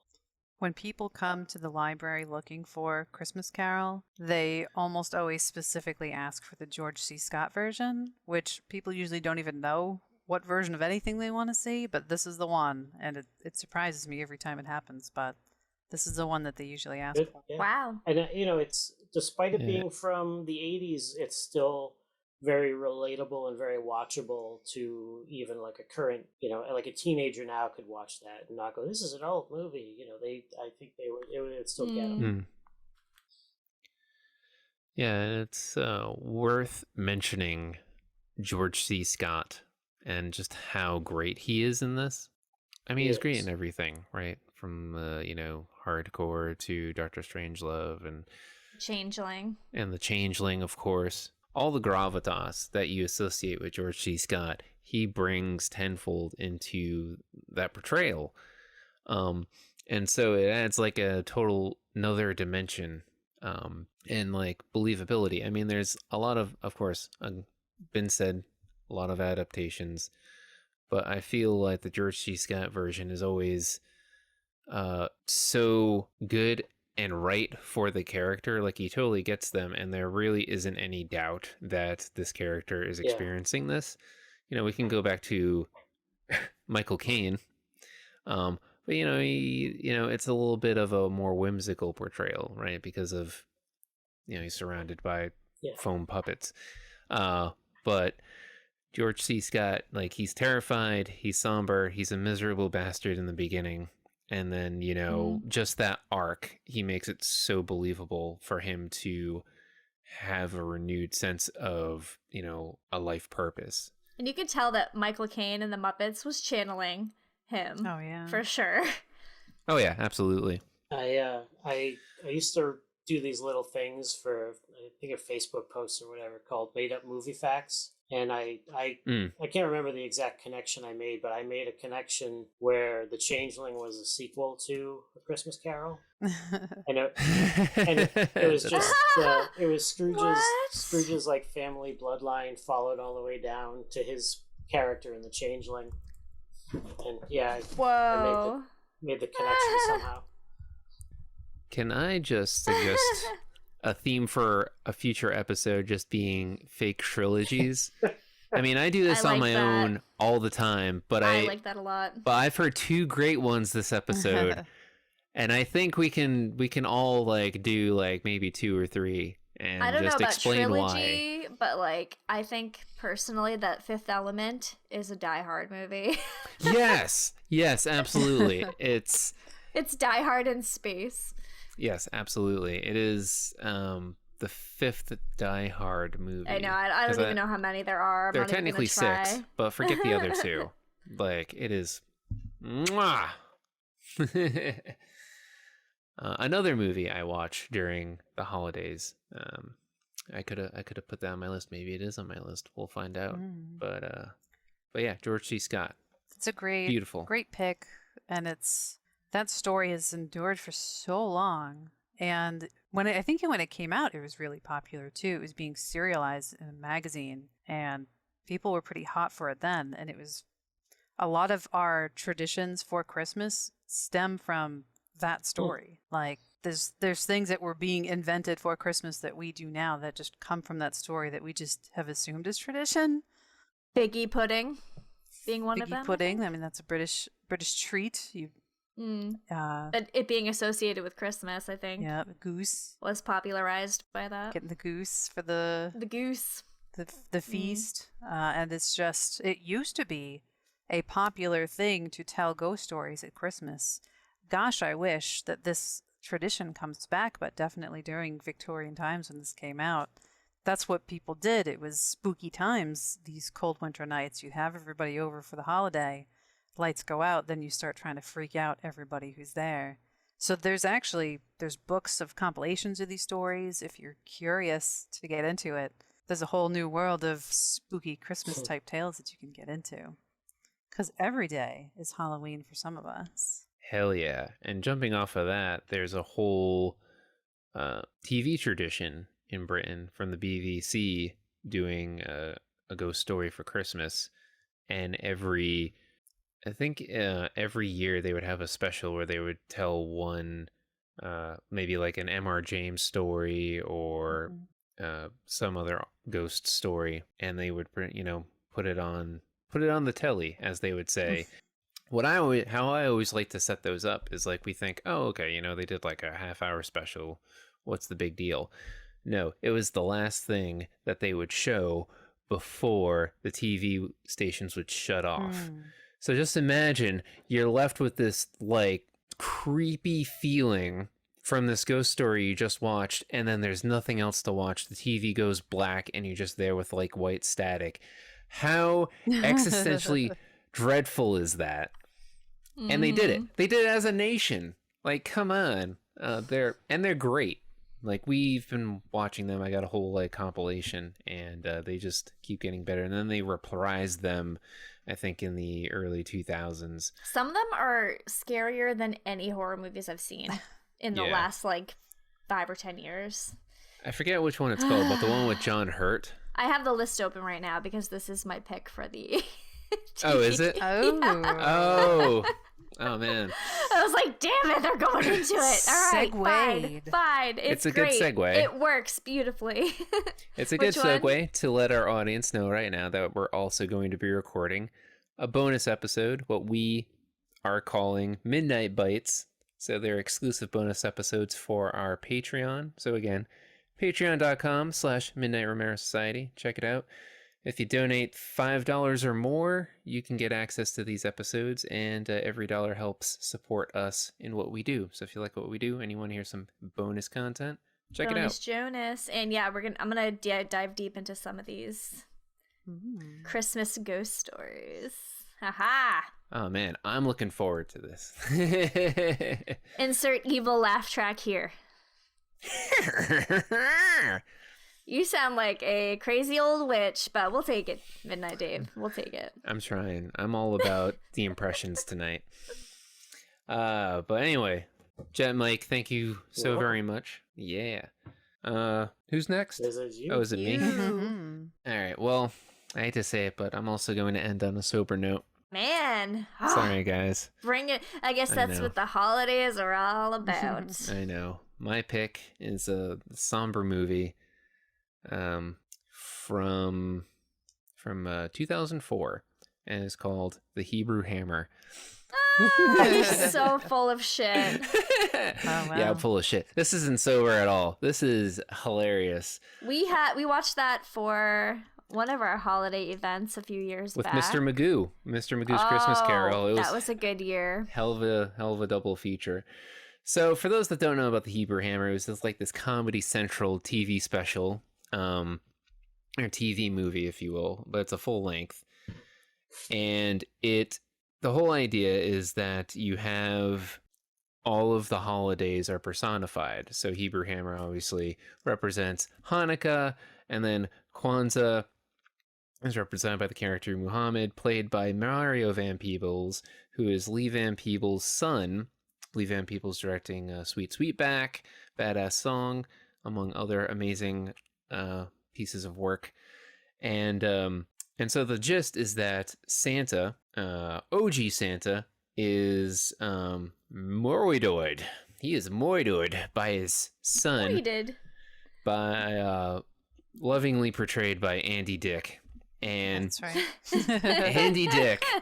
Oh, I forgot he was in that movie. Yeah, he wants to take over. He wants Christmas to be the holiday, and he wants to wipe out all the other holidays. I think that's the last big movie I saw Andy Dick in. I wouldn't even call it a big movie, but you know what I mean, like a real role for Andy Dick. Can you think of anything else? I can't. Not off the top of my head, but I don't really follow his career very closely. But all to say, he starts hypnotizing the Jewish children by giving them bootleg copies of It's a Wonderful Life. And then suddenly they all start bringing home Christmas trees and living the more Gentile lifestyle as it would be. But then off, here comes the Hebrew Hammer, played by Adam Goldberg. And he is your stereotypical 1970s badass, high-heeled wearing, hammer, Shaft-esque cop superhero that, or as he likes to put it, a private dick, or circumcised dick in the movie. And he is going to put a stop to Santa and his evil ways. And starring in this movie is Tony Cox, who plays Jamal, which is one of the... I couldn't remember exactly what Jamal is in the pantheon of the Hebrew Hammer universe. I can't remember if he was an elf, but he is like a seedy, we'll say, pimp character who ends up being the replacement Santa after they finally get rid of Andy Dick's Santa. So he plays nice with the rest of the holidays. But it's great. I saw this when it premiered on Comedy Central because how could you not? When they were doing promos for Hebrew Hammer, I'm like, sign me up, man. And then I forgot all about it, left my mind, and we were looking for movies to play for this MRS Holiday Special a couple of years ago. And then I was like, I remember this movie called The Hebrew Hammer. I wonder if it's available anywhere. And sure enough, it was like $5 for the DVD. So I get it and I rewatch it and I'm like, Jesus Christ, how could I not have remembered this movie? Because it's fun. It's got a song with the name of the movie in the song. Nice. And it is, 70s funk at its finest. It's a total homage to that 70s, blaxploitation, except a little bit more Jewish, if you will. Tad more Jewish. A tad more Jewish. And yeah, it's great. It's got it's very much in the humor vein as of Mel Brooks. So you're riffing on like Jewish culture, but respectfully, and hilarity ensues. His mom's always trying to set him up. Although, what mom isn't trying to set their single son up with a nice lady? And then he has to go to the Jewish headquarters, and so he has to pass all these stereotypical Jewish things that they do in order to get past security. And then Mario Van Peebles being the Muhammad of Kwanzaa, they have their own little liberation front, if you will, underground network of urban soldiers, and so that's a riff on that political sphere. So it's fun. It's a fun romp, and none too serious. Definitely would be an interesting double feature with Robert C. Scott or George C. Scott's A Christmas Carol. But no, it's great. And he's got like the best limo, or is it a Cadillac, where it's got like a menorah as like the hood ornament. It's just great. Yeah, I can't recommend it highly enough. Sans Jingle All the Way is, unlike the rest of my picks, it's an actual holiday movie and will fit like right in with anyone's schedule. And honestly, a holiday movie about Hanukkah, or that involves Hanukkah and is like centralized in like the Jewish faith or any faith that isn't Catholicism, I don't really know many. So that's what also made it stand out to me. If you guys know any, please let me know. 8 Crazy Nights, that one. 8 Crazy Nights with Adam Sandler. That's the only other one. Every time I mention There's that, gotta be more. There has to be more, but again, I'm not Jewish, so I don't know if there is any. I know Mel Brooks, like his movies, he's Jewish, and so he puts in his faith and his culture in there, but they're not Hanukkah movies. Mm-hmm. You know what I'm saying? They're not holiday movies, if you will. Going by like what I went by for my list, any movie is a holiday movie, but but yeah, if you know of any, let me know. I mean, there was an interesting documentary, Jenny, we were watching about Jewish horror movies, and how it's interesting that, a little bit of a segue, but bear with me, there is horrifying like monsters and ghosts in the Jewish faith, but if you look at like, say, Rosemary's Baby, American Werewolf in London, and The Exorcist, all those stories are grounded in like the Catholic faith, but are directed by Jewish directors. So it's like very interesting how people that